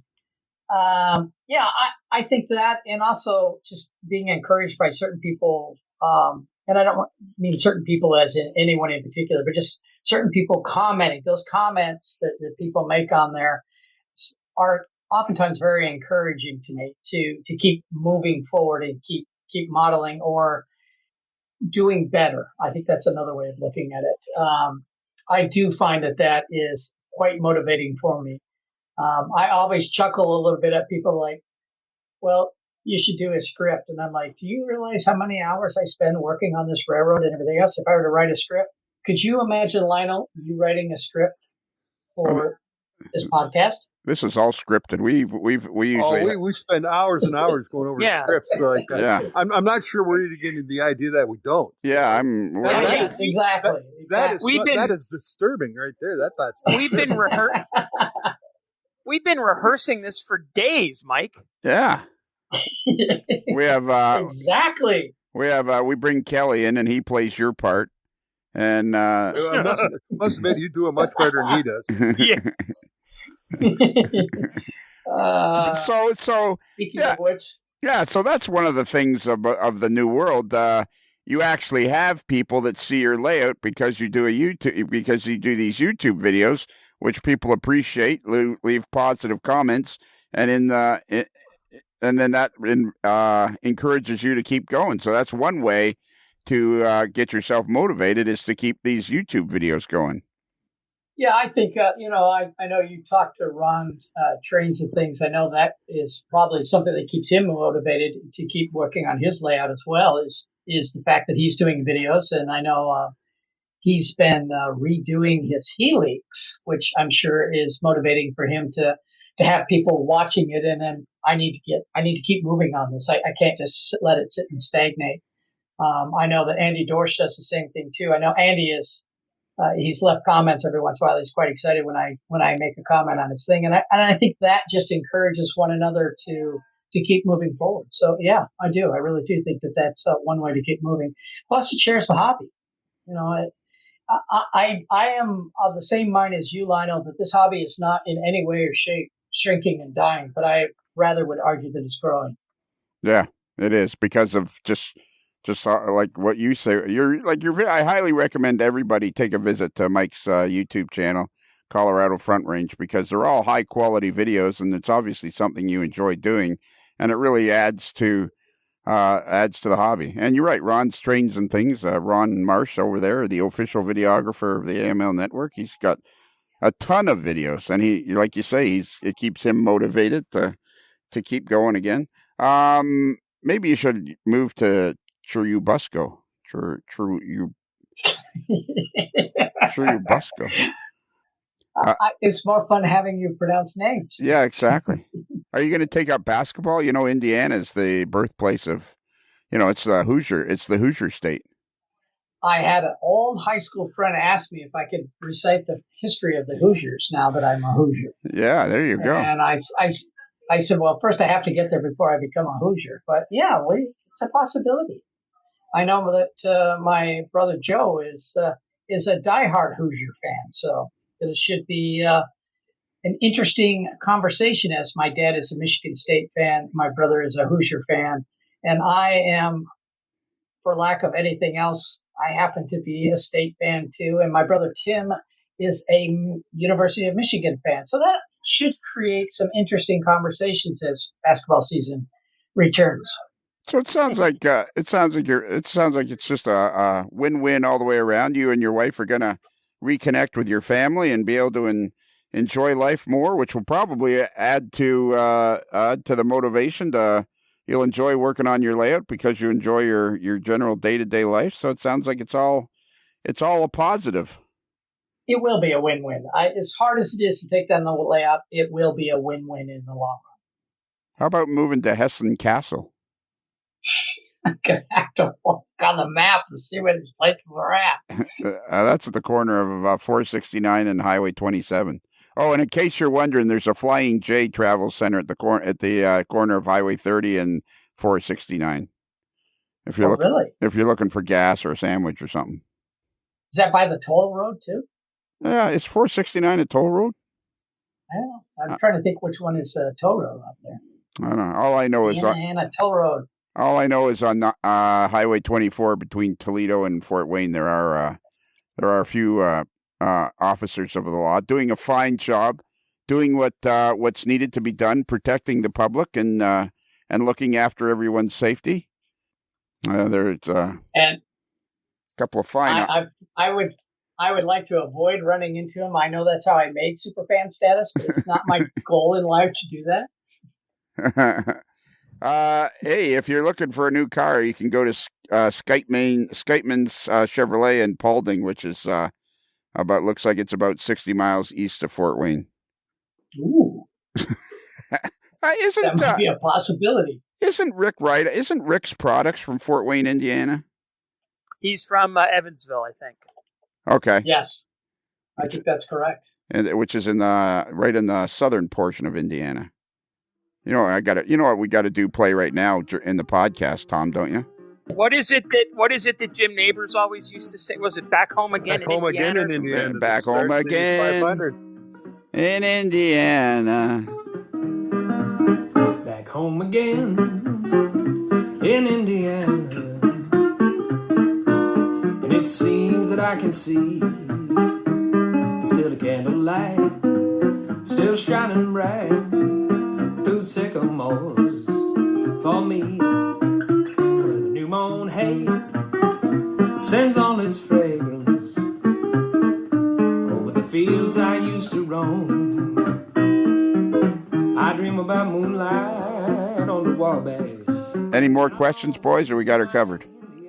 I'm thinking it covered. We certainly wish Mr. Deverell all the best in his new endeavors, and hopefully it won't take him too long to get back up and have something running in HO scale and letting us know all about it. Yeah, would I be too forward in asking you to come back on the podcast and update us on your progress? I would be happy to. All right. Maybe you could move to Ellisville. I was thinking Zanesville myself. Yeah, I know. That's where I was looking at Zanesville. Who about Howard Zane is? I don't think Howard Zane is from Zanesville, though. No. That'd be kind of handy. He's in Maryland. He is. And just down the street from that is Merkel. Huntington looks nice. Huntington, Indiana. Saturn is another place you could go to. Yeah, and there's a Roanoke. You could, if you move to Roanoke, you could feel like you're in Virginia, but you're being. You know what the best part about Indiana is? I love riding my Harley in Indiana because, man, you get on some of these 2-lane blacktops, and they are as straight as a string west of Fort Wayne. Straight as a string. Yep. I know exactly what you mean, Lionel. Years ago, I had to fly out to Warsaw, Indiana for a work meeting, and I flew into Fort Wayne, rented a car, and then drove from Fort Wayne to Warsaw, and it was basically a 2-lane road, and it was completely straight. Yeah, straight as a string. Yep. Try going the speed limit on those roads. Holy mackerel.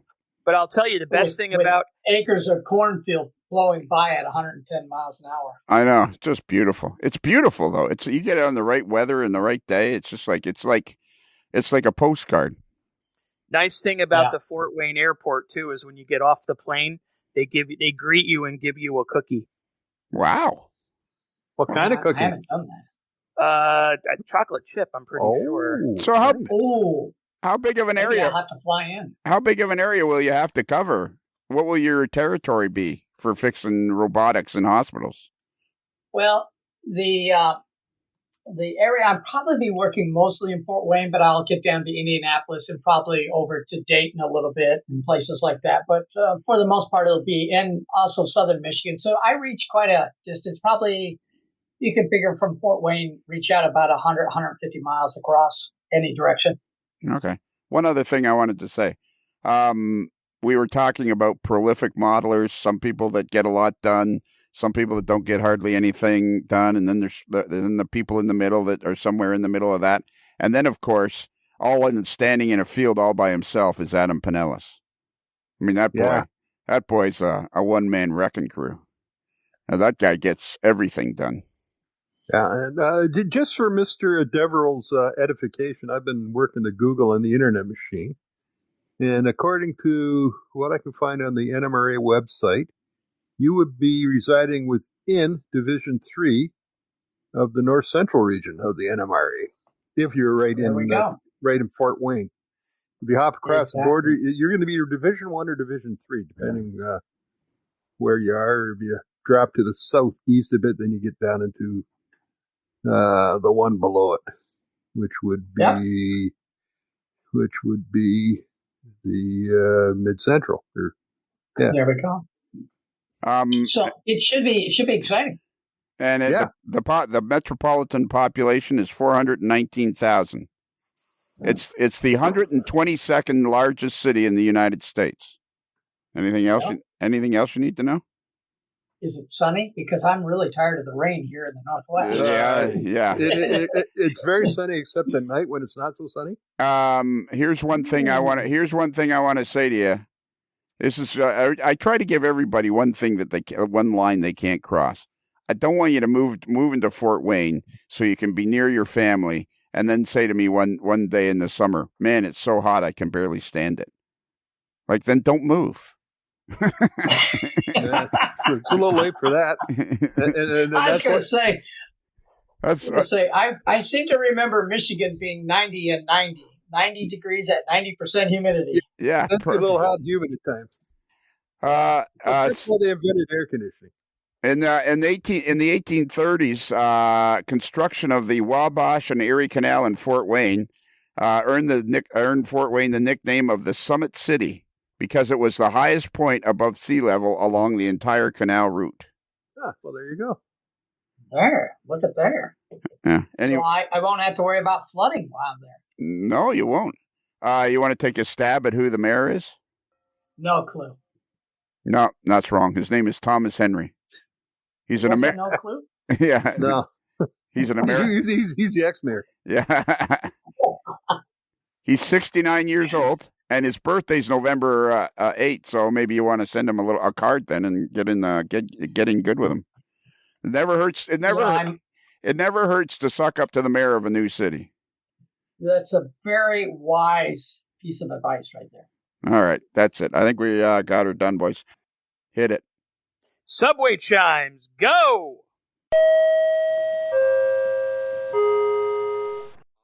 Bruce? Lionel. This is a segment. A segment. This is a segment. Segments are interesting because you have segments of oranges or segments of clementines, segments of TV shows. Segments. This I guess, will be a segment of a Modeler's Life podcast. Yes. Did you know that raspberries are high in fiber? Ah, interesting. Yeah, it makes sense. I know they got those nasty little seeds that sometimes that's strawberries got little seeds that get stuck in your teeth. But I like raspberry jam and peanut butter. Now there's a good sandwich. I actually have a new thing. I have pink grapefruit and raspberries mixed together. All right. It just hits my taste buds perfectly. But apparently raspberries are high in fiber. There you go. And this has deleterious effects on you? Possibly. Looks like I need to throttle back a little bit. I remember this be 1968. We were on family vacation out to BC, and my dad had gotten into fresh BC cherries. And the next morning, everything was kind of reddish, and he was panicking for a while. Figures in deep trouble, and then he realized it was because of all the cherries he had eaten and nothing else. Isn't that weird? Even you get onto something and you're like, oh man, this is good. And then all of a sudden you realize, well, that was too much. Apparently the saying of, what is it? Anything too much is not good for you, or a good thing too much is not good for you, whatever. Yes. Everything in moderation. What it turns out to be, yes. Yeah. Which is, maybe we should cut back on the podcast. It's too much. Well, maybe. No. Grapefruit. I can't have grapefruit because all the heart medication. That's right. Everybody keeps asking me that, and I keep going, I didn't have a heart problem. Yeah. So anyways, we're going to talk to Rodger Coleman. Rodger, come on in here. You're already... Does Rodger know anything about segments? I don't know. We'll find out. Well, we'll find out. Rodger, come in here. Hello. Yeah. Yeah, there you go. Segment... I'd like it better lining them up in the hallway rather than down in the green room now. Yeah, we got everybody lined up in the hallway. Everybody that's on a variety hour is just lined up in the hallway. So I was promised shrimp. You were promised shrimp. Yeah. Our shrimp may not be high in fiber, but they may have deleterious effects. Yes. Yeah. I'm pretty sure. Yeah. So Bruce, the reason I wanted to get Rodger on here was because I was it's devilishly good looks. Yeah, absolutely. Oh, it's an audio podcast. We don't care. Exactly. Well, yeah, except I was talking to him on one of those Zoom chat things we do on Wednesday night. Wednesday night Zoomer? Wednesday night Zoomers for the Patreon family. Yes. And which it's always quite popular. There's always a lot of people there. It seems to be fair jag every time I kind of poke my nose in. They seem to be having fun.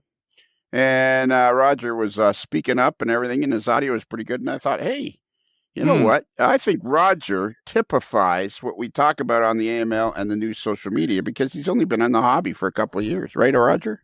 Yep, that's true. Really? Yeah. So,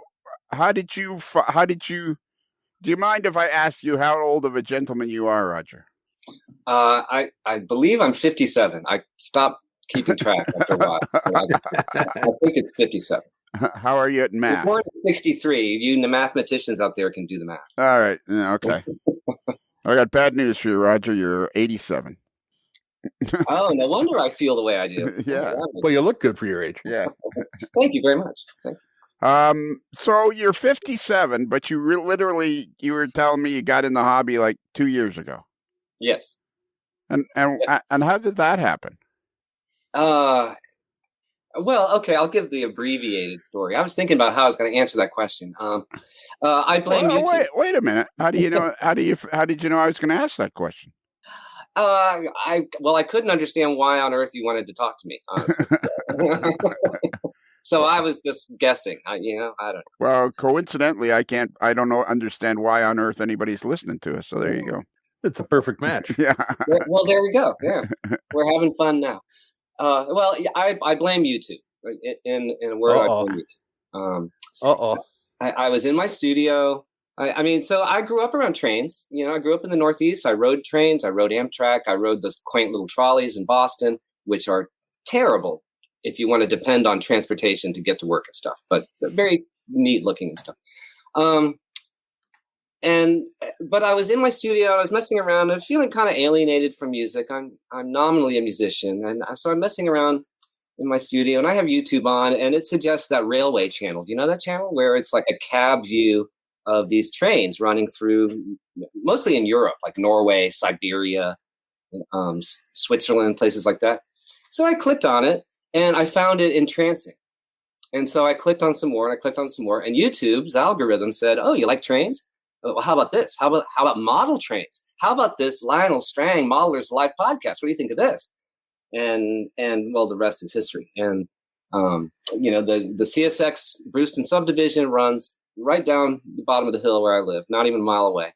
And I liked the sound of the horns going through, but once I went down this rabbit hole of trains, I started getting into rail fanning. It's like, oh, the train's running right down there. I can go take pictures. And anyway, I'm totally into it. I needed a hobby, really, is what it was. Like, music wasn't doing it for me. I mean, I needed a hobby that didn't mean anything. Like, I had no aspirations for, and so model railroading was perfect. Just dive in, and here we are. And it's been wonderful finding the podcast and the Patreon channel and the hangout on Wednesday nights, because everybody's been so encouraging and so like, I'm the new guy who knows nothing, and yet everybody's been so nice to me. So that's in a nutshell. I went from not really caring about trains to being completely cuckoo for choo-choos in a couple of years. Yeah.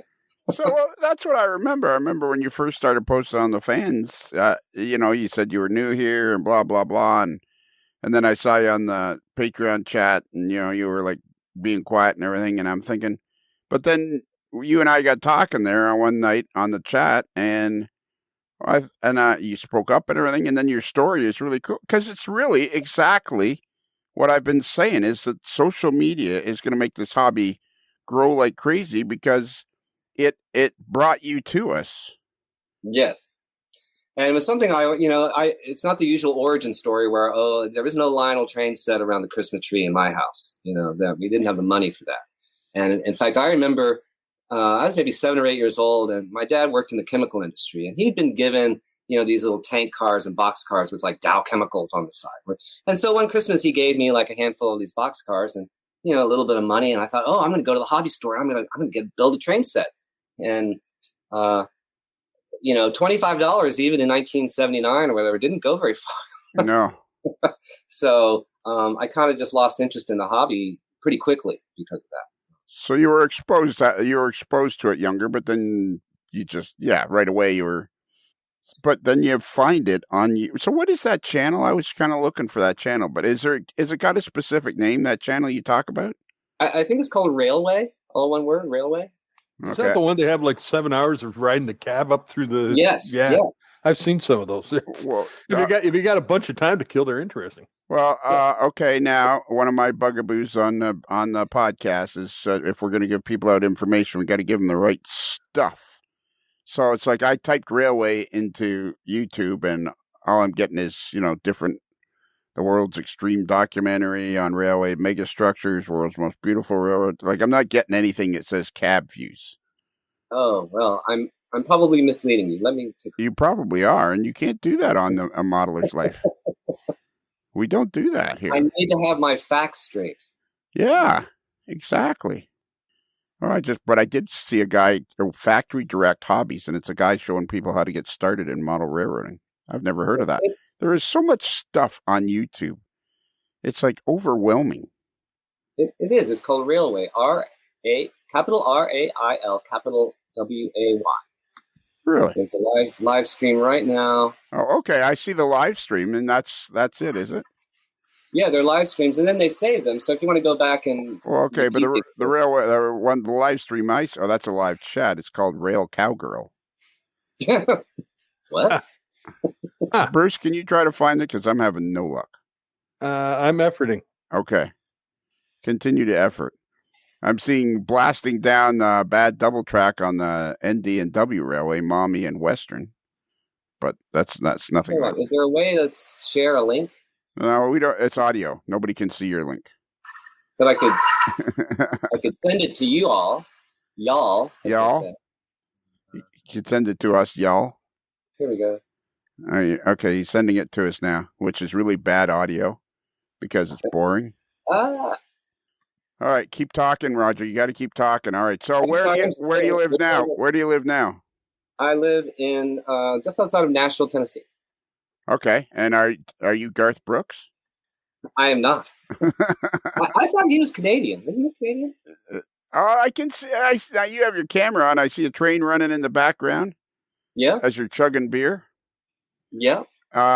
Okay, so but you're from the Northeast. How did you end up in Nashville? Well, that's kind of an interesting story too. Well, now hang on. I'll let you be the judge. Yeah.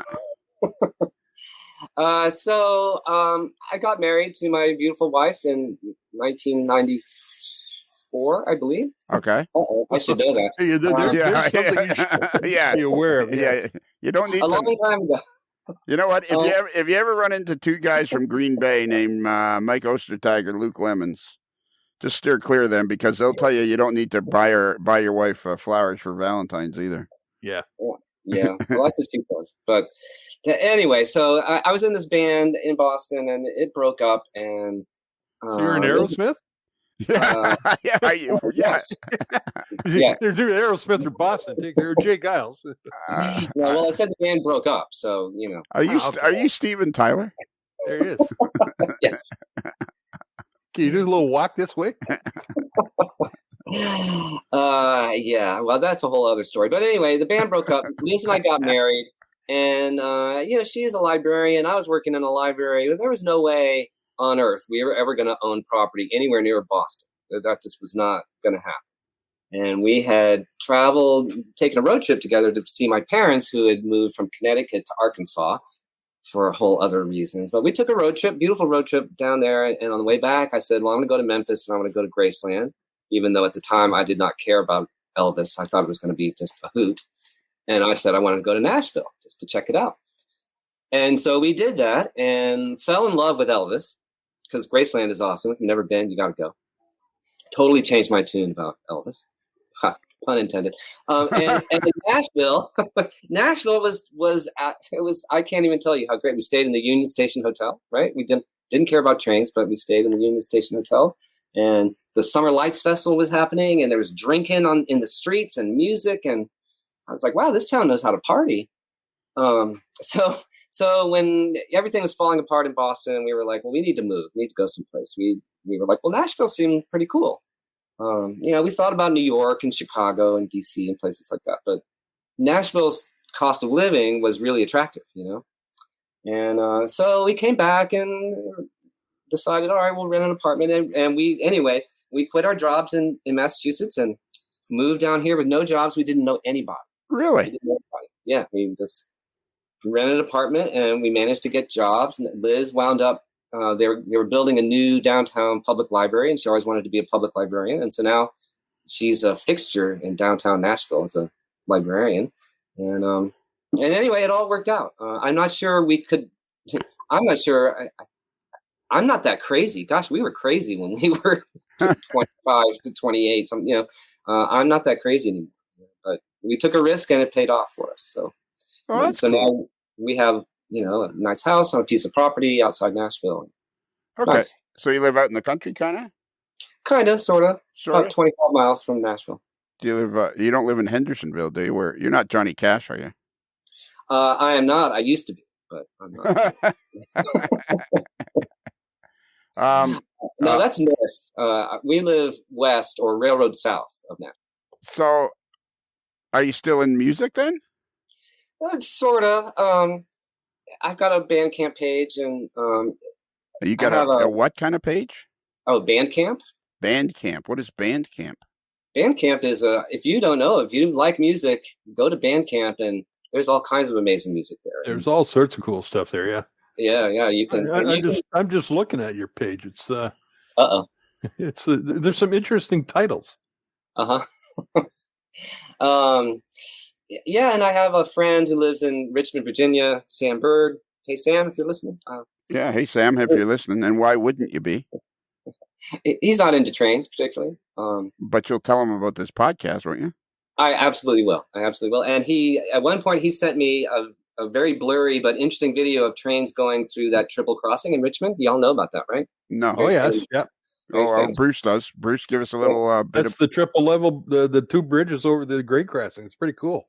Yeah. And they've set up special photo shoots there to get trains on all three levels at times. That's like in Kansas City, Missouri, in the bottom, or Kansas City, Kansas, I guess, or the Missouri. I don't know which side the river is on, and I find that very confusing. There's Kansas City, Kansas, and Kansas City, Missouri. Yes. And I know Tony Cook lives on the Missouri side. I know Midwest Model Railroad is on the Missouri side and Independence. But in this place, I think it's called the Bottoms. There is the Bottoms is right on the border. Yeah, and it looks like State Line Avenue. If you built it on an HO scale or any scale layout, and you had these three levels, everybody would say that's not prototypical. Right. And yet, that's the way it is in real life. They've got three different levels. They got the stuff on the ground, then they got one bridge, and then they got another bridge. So what is this you guys are talking about? Somebody, Richmond. Bruce, do you have a name? Does it have a name, Rodger? I'm not. I think it must date to the old CNO, BNO. I mean, right now I think CSX and Norfolk Southern cross, and then there's like a short line. I think the ground level is not as accessible anymore. I think they put up a flood wall or something. I haven't been there. Okay, your job now is to find out what they call it, because there are people out there right now, Rodger, as you're listening, is screaming into their phone or wherever they're listening.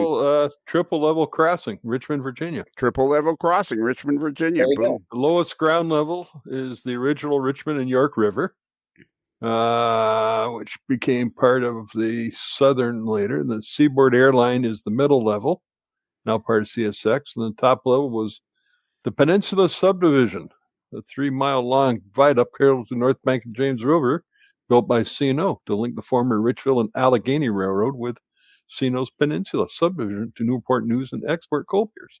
But it doesn't have a nickname? Triple crossing. The triple crossing, that's all I know. Yeah. There's lots of famous photographs of 3 trains, Yeah. all crossing each other at the same time. Why don't I know anything about this? If you saw pictures, you probably do. Yeah, you would recognize it. I'm pretty certain. All right. Now, what was it? What was it? Something about Bandcamp? Oh, yeah, we're back. We kind of wander around on this podcast. Yeah, Roger. yeah. You should listen. Tangent. You should listen on occasion. Yeah, listen to a couple of them. You'll find out all about it. I am working my way backwards. Kansas City is a busy rail hub, second only to Chicago, and also part of the Southern Transcon. Given the number of railroads that operate here, the KC Terminal Railway was formed, blah, blah, blah. Operating area, financing essentially to overpass the Sheffield Junction, another flyover just a few miles east. So work on the. So anyways, the $60 million Argentine flyover opened in September 2004, creating 3 levels of track that enabled increased train speeds and reduced congestion. So that's what's in Kansas City. Look at that. See, Rodger, you were worried the other night when we were testing our audio, which didn't go very well. I'm sorry about that. Yeah, you should be. I am. Well, you should be. We're going to keep this short, and then I'm going to send you a headset, and then it's going to be even better the next time we talk to you. Because your job now is to be that guy that discovered the hobby through social media, and we're going to follow your journey. and what happens with you, because you are the Bruce, is he not the stereotypical guy, what I'm always talking about? He is. He'd be the guy. Yeah, he'd be the guy. Rodger, you be the guy. I am. Look at all the goo behind me. There's just Yes. Yeah, covered in It's everywhere. yeah, that's right. You're covered in goo. So okay, so Okay, so you moved to Nashville. You're happy that all worked out. What exactly? So you were bored and you were looking for a hobby, or you were watching these railway videos that I'm still not sure about that because I haven't found that. But you were watching these cab view videos that are primarily from Europe. And then it said, hey, maybe you'd like this, which was model trains. And then maybe you'd like the podcast. And so then you started to, like, all of a sudden you woke bolt upright in bed one day and went, I got to build a layout, or what? I was at a place in my life where I could, and I thought, well, that would be fun. And like I said, I needed a hobby. And this, I don't mean this in a pejorative sense, but I needed something to do that didn't mean anything. I didn't put all this, psychic energy into. And model railroading was perfect for that. It's like, all you got to do is throw money at it, really, to get started. You get I got some Kato Unitrack, and I got some scale change engines and some nice cars. And I started running around on the floor, and I was like, this is not a good idea, and listening to the podcast, I have to say, really encouraged me to just go whole hog, right? And build this room, right? This room didn't exist 2 years ago. Really? No. We have a half garage. So my car's over there, and then this was just a junk room, And so my nephew, who built my studio that's over there, put up a wall and a door, and we put up drywall and flooring and eventually a ceiling. And we did all this during the pandemic. That's the other thing. We got started on it and got to a certain point, and then all hell broke loose. And we kind of had to, I didn't have a ceiling, and I thought, well, I don't care. I'm going to get bench work. I went the Severe's route because I don't have tools. I don't have any skills. So, and I love my Severe's bench work. It's perfect. It's beautiful. All right, back up now. See, this is exactly what this podcast is about. Okay. If you people don't know about Severe's, they're a company in Wisconsin, and they make prefab bench work. All right. All right. How do you spell that? Sievers. How do you spell? They've been around for a number of years. I saw an ad in Model Railroader, and what was that? I saw the ad in Model Railroader, like bench work in a hurry, and their website was. They've updated their website, thankfully. At the time, their website was kind of clunky, but and I remember talking to my wife, going like, "We're in the middle of this pandemic, and you still got your job, even though the library's closed and things are weird. And should I really spend all this money on bench work?" And she's like, "Absolutely, you should." So. Okay then. Well, all right. Okay. Let's give a shout out. Let's give a shout out to Liz then. Hey, Liz. Oh, Liz the enabler. Yes. Liz the enabler. Maybe it's her we should be talking to. Well, you should. She's a very interesting person. All right, we'll go get her. Yeah. So, how do you spell bench work? Bench work. So can you use it in a sentence, please? Yeah. Wow, they do have a fancy website now. Yeah. Look at that. I probably it's a little pricey, but I would say worth every penny. I think we've seen them at the Amherst show. Have we? Yeah, I think they've been there because they had all sorts of cool stuff there, if I recall. They weren't that far. They were not that far from the official AML studio booth, are they? I believe so. They're just down that very same aisle from City Classics, aka the AML booth.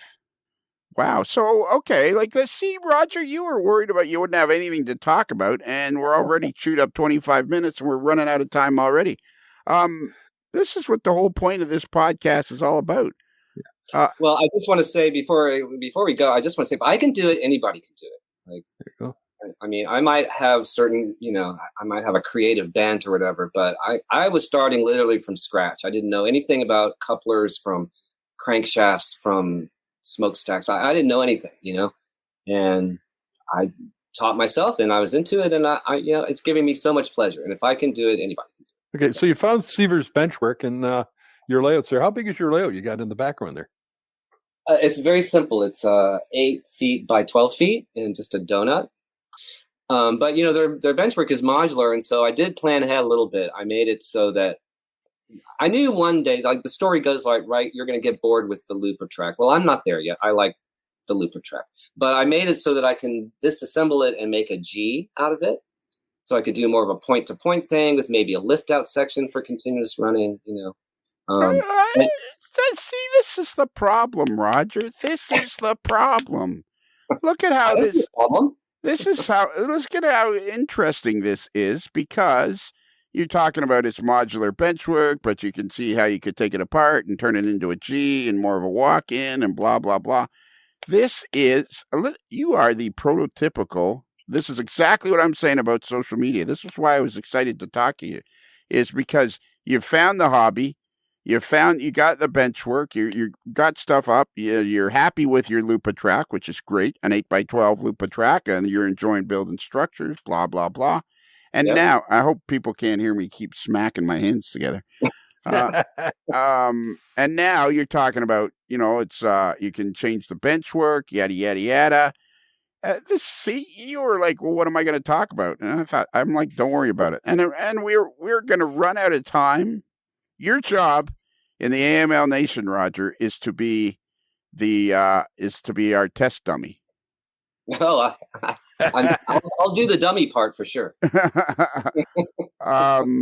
Okay, so paint your head red and black and yellow next time. I'll paint your head black and yellow. That could be a problem. A tattoo on my forehead, does that bequeath instant super fan status? Is that right? No. The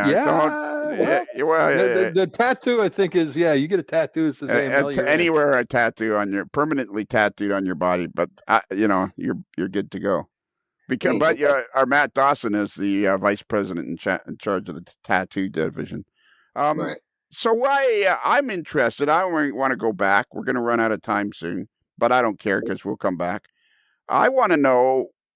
So what possessed you to go and buy the magazine in order to find the ad for Sievers? Like what? So was that like I'm going to go? Like saw the video. You started to get interested. What was the first thing you did? Did you listen to the podcast first? Did you buy the magazine first? Like where were you? Oh, I feel like it all kind of happened all at once. Like if you were to know me, that would not be surprising. Like if I get into something, then I like really get into it. And so I immediately, once I decided, okay, Ken Patterson's thing was part of this too, kind of fed the mania. And it was like so easy. I liked the idea that Scale Trains was this Tennessee company and you could deal with them direct. And so I started buying things and then I wanted to run them. And then I went to the bookstore and bought every magazine on the rack. And the whole thing is so deep. But Liz was saying this the other day. It's like the whole railroading thing from actually being a railroader to being a model railroader is incredibly deep. Like you can go as far into it as you possibly can imagine, So the magazines, the books, the amateur scholarship, the rosters of locomotives and all the ex this and former this, and it's amazing. So it's all of that is super appealing to me. All of it, the whole like research aspect of it, the collecting books, collecting things, but the thing is, you can make them move around. That's the beauty of model railroading. It's like, I collect records and you can play them and stuff, but model railroading, you can create a little world, like this little world, and things move. They move. Yeah. So, so it all happened at once. And I just said, I'm going to subscribe to all the magazines, and I'm going to what did you buy the things that interest me, and I'm going to have fun. What did you say about an amateur scholarship or something? Oh, well, I used to work in academic libraries, and there's a very snobby thing about scholarship with the scarecrows. Like, oh, you have to have a PhD and be credentialed and peer review and blah, blah, blah, blah, blah. Well, a lot of railroad historian stuff, I don't know if you've noticed this, but like Indiana University Press publishes a lot of railroad history stuff. And I think they have a program there. Is that right? But anyway, a lot of those books are written by rail fans. All this information was just compiled by obsessives, and then reprinted by these university presses. It's not like the university press, paid some university professor to do all this research. No, it's all done by amateurs. And I use that word lovingly because amateur is French, from love. They do it from love. Okay. And that's a beautiful thing. I think amateur anything is really great. Well, sure. And there's a lot of them. I can just think of one guy comes to mind is Jack Burgess. He has studied the Yosemite Valley, or as Lionel would say, the Yosemite Valley, to death. And he's written a book on it. He's built a beautiful road. He can probably tell you more about that railroad than anybody, and he's still learning about it. And he's an amateur, in the true sense of the word. He doesn't get, that's not his profession. His profession was a civil engineer working for the county, I believe. But there's lots of guys out there who just pour their heart and soul into researching. Who's the guy at the Buffalo Creek and Golly? Brooks Stover, another one. He wanted to build the Buffalo Creek and Golly or Buffalo Creek Railway, and he got all the information and put a website up there so others could find the information. Well, what was that guy's name? Who? The guy Buffalo Creek and Golly. What did you say? Brooks Stover, the Escaler. Brooks Stover. Well, I don't know. Wait, he writes for the magazines, doesn't he? He has articles in on occasion, because he just moved and resized and is building a new S-scale layout. Where does this where do you know about this? Is that RMC? Is he in RMC? RMC and MR. Okay. And he's an MMR, and he's building a new layout. Yeah, he had a big one, the Buffalo Creek and Golly. And then he I think he retired and relocated, so he's building a smaller version of it, but he's in S-scale. I just see it here. It's due to a move to a new home. The large Buffalo Creek and Golly layout shown on these pages was dismantled, and the new one was started. Well, why do you guys keep all this stuff a secret? I don't understand that. Surprise. Surprise, surprise, surprise. And now I'm doing Andy Griffith impression. Yeah, and then also look at any number of guys who are involved in the historical societies and stuff like that. There's guys out there who've written. I'm trying to think, is it Doug Sandifer? Sandifer does a lot with the Santa Fe. He does tons of stuff on operation of all types on Santa Fe. Yeah. So the most recent issue of Railroad Model Craftsman had a great article on ethanol refinery, and ostensibly it's an article on how to model it on your model railroad, but it's really all this prototype information on like how they make ethanol and wonderful pictures. And again, this is just a model railroader doing all this research and putting it out there. And that's what I mean by amateur scholarship. And it's a beautiful thing. I love it. Well, look at this in the February 2020 issue of RMC. The cover shot was Beyond Benchwork. BC&G website compliments Brooks Stover's S-scale layout. That's a really interesting story, too, that's going to come up around the end of August. Although this might be the end of August. But a guy named Chris Palmieri and something called Home Shops. I won't go into any more than that. See, we ran out of time already. That's what happens. I knew that would... Perfect. It's perfect. You got to love it. What are you going to talk about? Well, we'll find something. Nah. Here we are. Yeah, now I'm looking at Seaver's website. I mean, they've got all about their bench work, and you have people. I bet you any money after this is people are going to be asking you on the next Wednesday chat. They're going to be asking about some of these things we talked about tonight. Modular planning on the Seaver's and Brooks Stover. I vaguely had passed by his website once before. So how much does this, let's finish with this. Roughly how much does this bench work cost? How much did it cost you for your 10 by 12 donut-shaped layout with Seaver's benchwork? Oh, man. Do you mind telling us? I'm thinking, I'm trying to remember the exact figure. It was over 1,000, less than 2,000. Okay. It was not cheap, but when I got it, I mean, it is really, really nice, not knotty wood and very dry. I feel like it's not going to work. I've assembled it and disassembled it now 3 times already, and it was really easy. I just feel like it's worth every penny. Well, that's an important point to. That's an important thing to point out. You've assembled it and disassembled it 3 times already. Yeah, because building the room, we got the floor down, and then everything went to hell. And then several months later, my nephew's like, "Well, I was obviously paying him to do all this work, but he was like, "Hey, let's do the ceiling." And so we put in the drop ceiling, and boy, howdy, what a nightmare that was. But anyway, at that point, then I could put in the HVAC and it's all finished. But I had to disassemble. I had put the benchwork up so I could run trains. I had no idea when anything was going to change. So. Right. So your nephew lives in the Nashville area? Yeah, he lives in the same town, actually. Yeah. So was he there when you got there, or he came after you were there? He came after I was here. Really? So he followed his Uncle Rodger. Not exactly. Although he did. Well, let's pretend. Well, okay. He came here to study audio engineering and is pursuing all that. You know what? Now, Rodger, I'm going to send you a headset so that the next time we talk, you're going to sound even better. Yeah. Oh, awesome. I'm just looking at the price on Seaver's website. It's not all that outrageous. No, I'm looking at an 18 by 48, 18 inches wide by 48 inches long. So it's a foot and a half by 4 feet long. It's $54. Yeah. You throw a set of legs on there for another, $40 or so. And so it's by the time you bought all your own lumber and did all that yourself, it's, this stuff is all. It's not outrageous at all. No, I didn't think so either. And I'm planning to get, I don't know if you can see here, there's like pre-drilled holes and they make L girders. Yeah. And so I could expand, 6 inches here, 8 inches there, and have like a little bit more real estate. Maybe do a sort of staging area possibly, but. So that is SeversBenchwork.com. So Severs, SIEVERS, benchwork.com. And your band page is Bandcamp. What is it? Bandcamp what? I think it's RodgerColeman.bandcamp.com. Okay. And that's Rodger with a D. I don't know why my parents did that, but. Rodger with a D. You don't know why your parents did that, but they did. Now, who's your buddy Sam Bird, who collaborates with you on your music? My buddy Sam Bird was in the band with me in Boston. Oh, okay.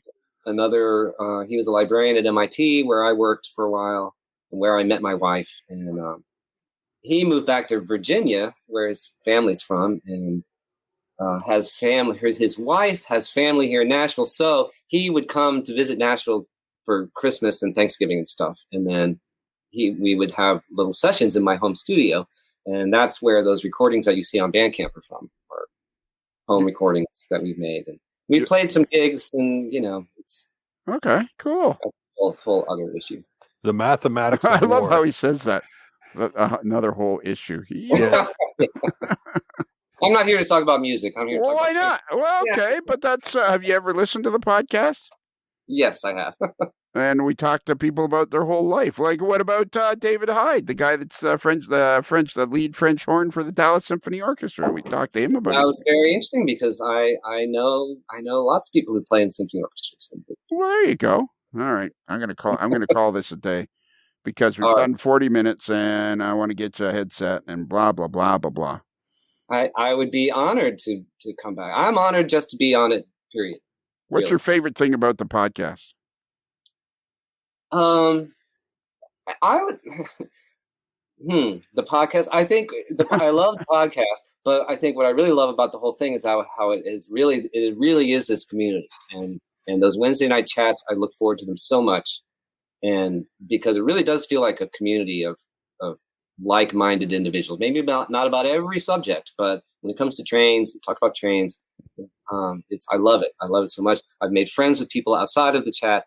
So, when you talk about the AML Nation, it's a real thing. So I guess that's what I love about the podcast. Okay. What you love about the podcast is the AML Nation. Yeah, I guess that's it. Yeah, that's the short answer. So who are some of the people you've made friends with outside through the podcast? Oh, heck, Mark Stafford. Right. From Down Under. Yeah, and Gordy. Gordy has threatened to do a track plan for me when I want to do my G thing. Wow, there you go. Excellent. I know, right? Mark O'Dowd, who lives in Independent near Midwest Model Railroad, is sending me an AML pen. I'm so excited. It's very nice of him. A bunch of people, that I'm either friends with through Facebook or I've emailed with or chatted with, and it's awesome. Cool. Do you know what you got to say now? It has something to do with subways. Yes, I can do that. All right. I rehearsed. You've rehearsed. I have. All right. So that was Rodger Coleman.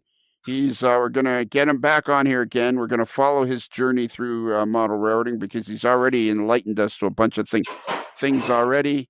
And it sounds like somebody's dishes fell. All right, Rodger, go for it. All right, subway chime, go. A little bit more enthusiasm. More enthusiasm. Okay. Yeah. Subway chimes, go.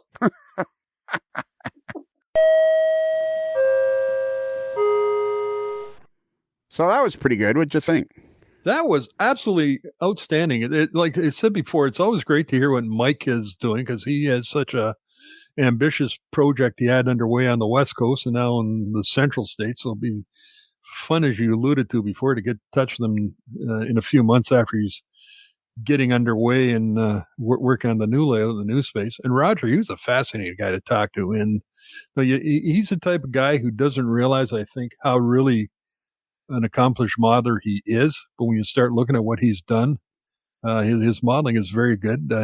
What we've seen of his layout is good. And certainly the pictures he's taken out of the prototype on the line side, they're excellent. So both good interviews, as we always get good interviews.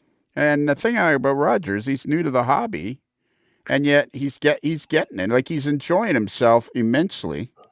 He's having all kinds of fun, and it's just like, it's perfect, you know. And that's perfect. It's what point is a hobby if you're not having fun? And yeah, listening how he got into it and why, and like he's jumped right in, and he's having a blast, which is the main thing. I thought of while I was listening to this, and I was editing All-Star Variety Hour number 33.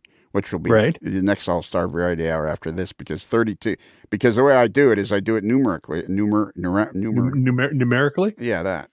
So you go 32, 52, 33, 29. No, I try to do it like, Oh, you kind of like do them right in order, like the numbers you learn to count when you're in grade 1 or something like that. It's the only organized thing about the podcast. But we could try alphabetically. Would that be too confusing? That would be really. We should use Roman numerals. That would be like Wisconsin, where they have road DD and road D, road AA. Yeah. Yeah, I don't. I think you should go for Roman numerals. No, it's not. You got to keep it simple. Okay. You're hanging out with that Strang boy. You're hanging out with that Strang boy. We don't want All-Star Variety Hour L and have to explain to people it's actually number 50. Yeah, exactly. Or XXI. Well, it's not so much that. It's not so much that. It's that I will get confused. Well, that's the thing. I mean, we all know that. We all know that I will get confused. But anyways, I was editing All-Star Variety Hour number 33, which logically they'll be the next one. Yeah, which features Seth Gartner from Charlotte and our buddy Rob Arsenault from Edmonton. Yes. Home of the Edmonton Oilers. Yeah, Oilers. They used to be a different name. I forget what they call themselves now. The football team. I forget. Now they've had to change their name. Yeah, I know. They were the Eskimos. Now they're the grass patches or something. I don't know.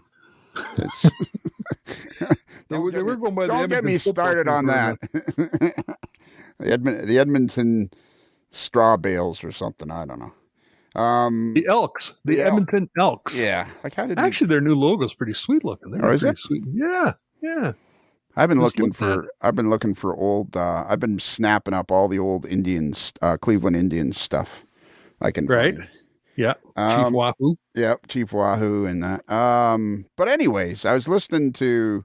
So you think of the Indians, you think of the movie Major League right off the top of your head, right? There's a classic movie.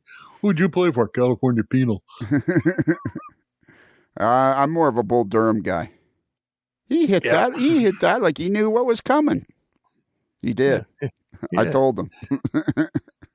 Yeah, don't you think anything that goes that far should have a stewardess on it? Yeah. Hit the ball. Hit the mascot. Well, just hit the mascot. Actually, it's flight attendant. Flight attendant, yes. Yeah. As in Tracy Boyd. Yeah, there you go. The official flight attendant of the AML. Looks like we worked that in. Wow. Yeah. We're kind of like hitting on all 6.5 cylinders. Yeah, we're hitting on all 6.5. So anyways, I was listening to these two guys, and both of them are, we got talking to Seth Gartner about a speeder trip he took, and they ended up in Sudbury, Pennsylvania. So you and I get going on about Sudbury Saturday night. Well, of course. And why wouldn't we? And he has no idea what we're talking about, and we're having a grand old giggle fest. And then I'm thinking to myself, that's exactly what this podcast is.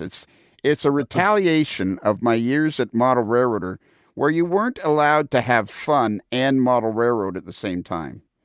Like what this podcast is, it's informative. There's lots of model railroading information, but we're enjoying ourselves at the same time. This is true. And that's what. No, if I'm correct, we left Mr. Seth Gardner with some homework to do before we talked to him We again. did. He had to. I think we gave him 4 Stomp Tom Connor songs to check Sudbury out. Saturday night. We gave him 3 of the 4. So yeah, no, I think we gave him. I think we mentioned Sudbury Saturday night, the hockey song, Tilsonburg, Bud the Spud, and Bud the Spud. Right? Those are the 4 songs. We said go off and find those on YouTube and learn them word for word. Yes. And then when we interviewed, because we were supposed to interview Josh Taylor, and that got all screwed up because of the audio. And so then we're going to interview him at another time, or we may have already. I don't think we have yet. And we may have done it. We just aren't hearing it. Again, you see, there's that organization thing.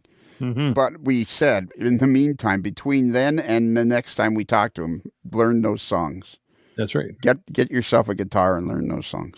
So anyways, that's what what I'm trying to explain is, I think what I enjoy the most about the podcast is there is a lot of great information about model railroading, while at the same time we're having lots of fun doing it.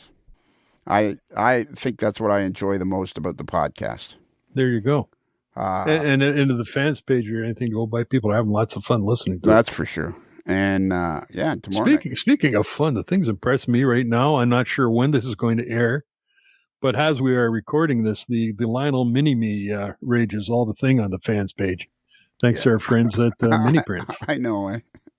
I'm of 2 minds about that. Next year, it has to be Mini Bruce. Well, I'll certainly work with Bernard to get that done if he wants to. I'm hoping if Bernard is kind enough to do it again next year to help me raise money for the Princess Margaret Hospital, the psychosocial oncology clinic at Princess Margaret Hospital. If he helps me do that again, I think it's got to be a Mini Bruce. I'll try to find a couple milk crates to take with me. Yeah, who was that? That was Jeff Schultz suggested. I think it was Jeff Schultz's idea. Sitting on a pillow on a milk crate. Yeah, I think that'd be perfect. Get a couple. Yeah, couple milk. Actually, I'm a little too late because one of our guys, the company he used to work for, our video camera mounts inside a van. He had a small van, not much room, but he used to have a milk crate with a tractor seat mounted on it that he'd sit on side to run the videos. But got a bigger van, so he doesn't use that anymore. Jim Sacco tells me the story about the first time he ever went to Train Fest, and he wouldn't tell me who it was, but 2 guys offered to take him with them to Train Fest and then that way all 3 people would share in the gas, and the guy had a van, and each guy would have his stuff in the van, and then they'd go to Train Fest, and when they pull up and they load all the stuff in the van, and Jim says, "Where do I sit?" There was a milk crate between the seats. And he rode all the way from Pittsburgh to Chicago on a milk crate and a pillow. Oh, I know. Oh, that'd be kind of brutal. Yeah, it would be brutal. Holy jeez. That would be a long ride. Back in the barnstorming days of Train Fest, that must have been. Yeah, I know. Okay, so. Obviously, the local constabulary did not have a consultation with him. Well, I guess, yeah, unless you pull over and tell them. Yeah. So that's it. So That's it. I'm pretty sure Mike will be happy because I got a feeling this is around 2 hours and 15 minutes. Little Mike. Perfect. Little Mike Wachowski. We like to keep Mikey happy. Yeah, little Mike Wachowski. We still never made him a full super fan. I mean, 31 is still reserved for him. It is. It's right there. But I mean, it's questionable with him. But you know what he's got to do right now? What? Stop and take a picture. Oh, that's right. Little Mike, wherever you are right this minute. Not stop, but whatever you're doing, take a picture. Yep, take a picture wherever you are. Just take a picture, little Mike. Okay, so give out so we loved listening to Mike Deverell and all his exciting adventures of moving to Fort Wayne. We did indeed. We loved listening to Rodger Coleman and all his information. Plus, he talked about Seaver's benchwork, which I thought was really interesting. Yes. And they live on a little island out in Lake Michigan, those people. Oh, then like I remember we were on the Googly Maps going, we were looking at trying to figure out where this place was. Yeah, and it's it's on an island in the middle of nowhere. And I don't think the ferry runs in the winter. So like once the ferry shuts down for the 3 months, it's like, that's it, man. It's air service. So that's it. So we're done. So can you give out our email address? Yes, our email address, if you want to get a hold of us, please do. Our email address is modeler'slife, modelers with one L like llama, not two L's like llama, modeler'slife@gmail.com. I know Kelly doesn't like that. He gets all fancy, but I don't care. Yeah, I'm not Kelly. Yeah, you're not Kelly. You're the original. I'm the original. The one, the only. Don't take this the wrong way.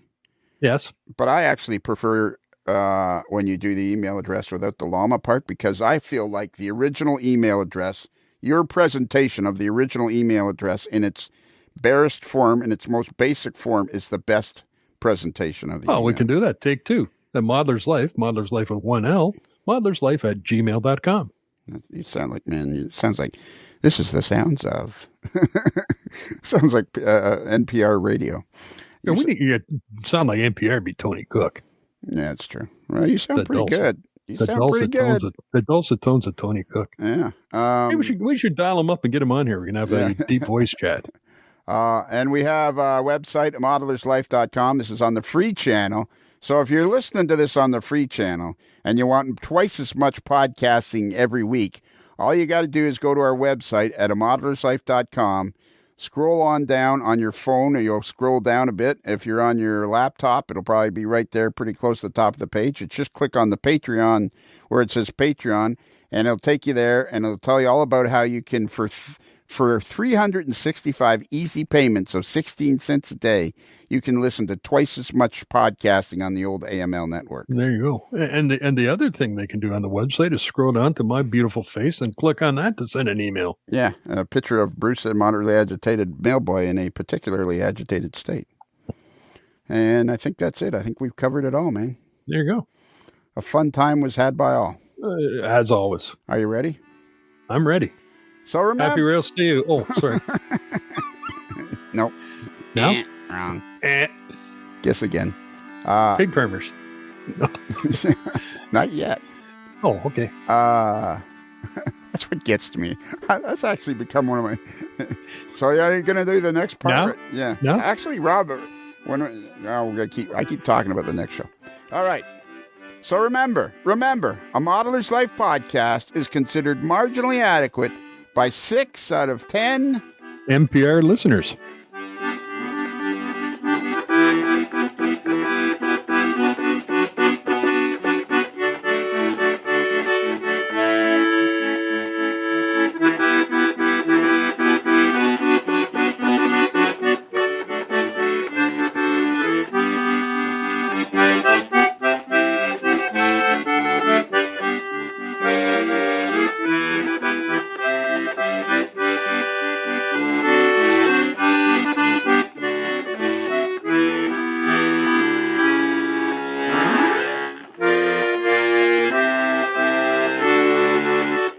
Modeler's Life is sponsored by Big Ass Maine Potatoes. If you've got a Maine potato, you've got a big ass.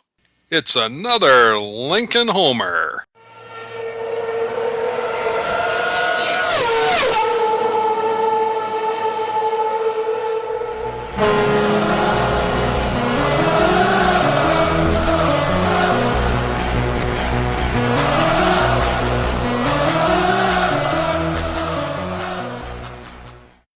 We added like 25 minutes to that show. Quality. Yeah, quality. It's not about the length. It's all about the quality. Right? Yeah. Why stop talking when you can fill up more airtime? Exactly.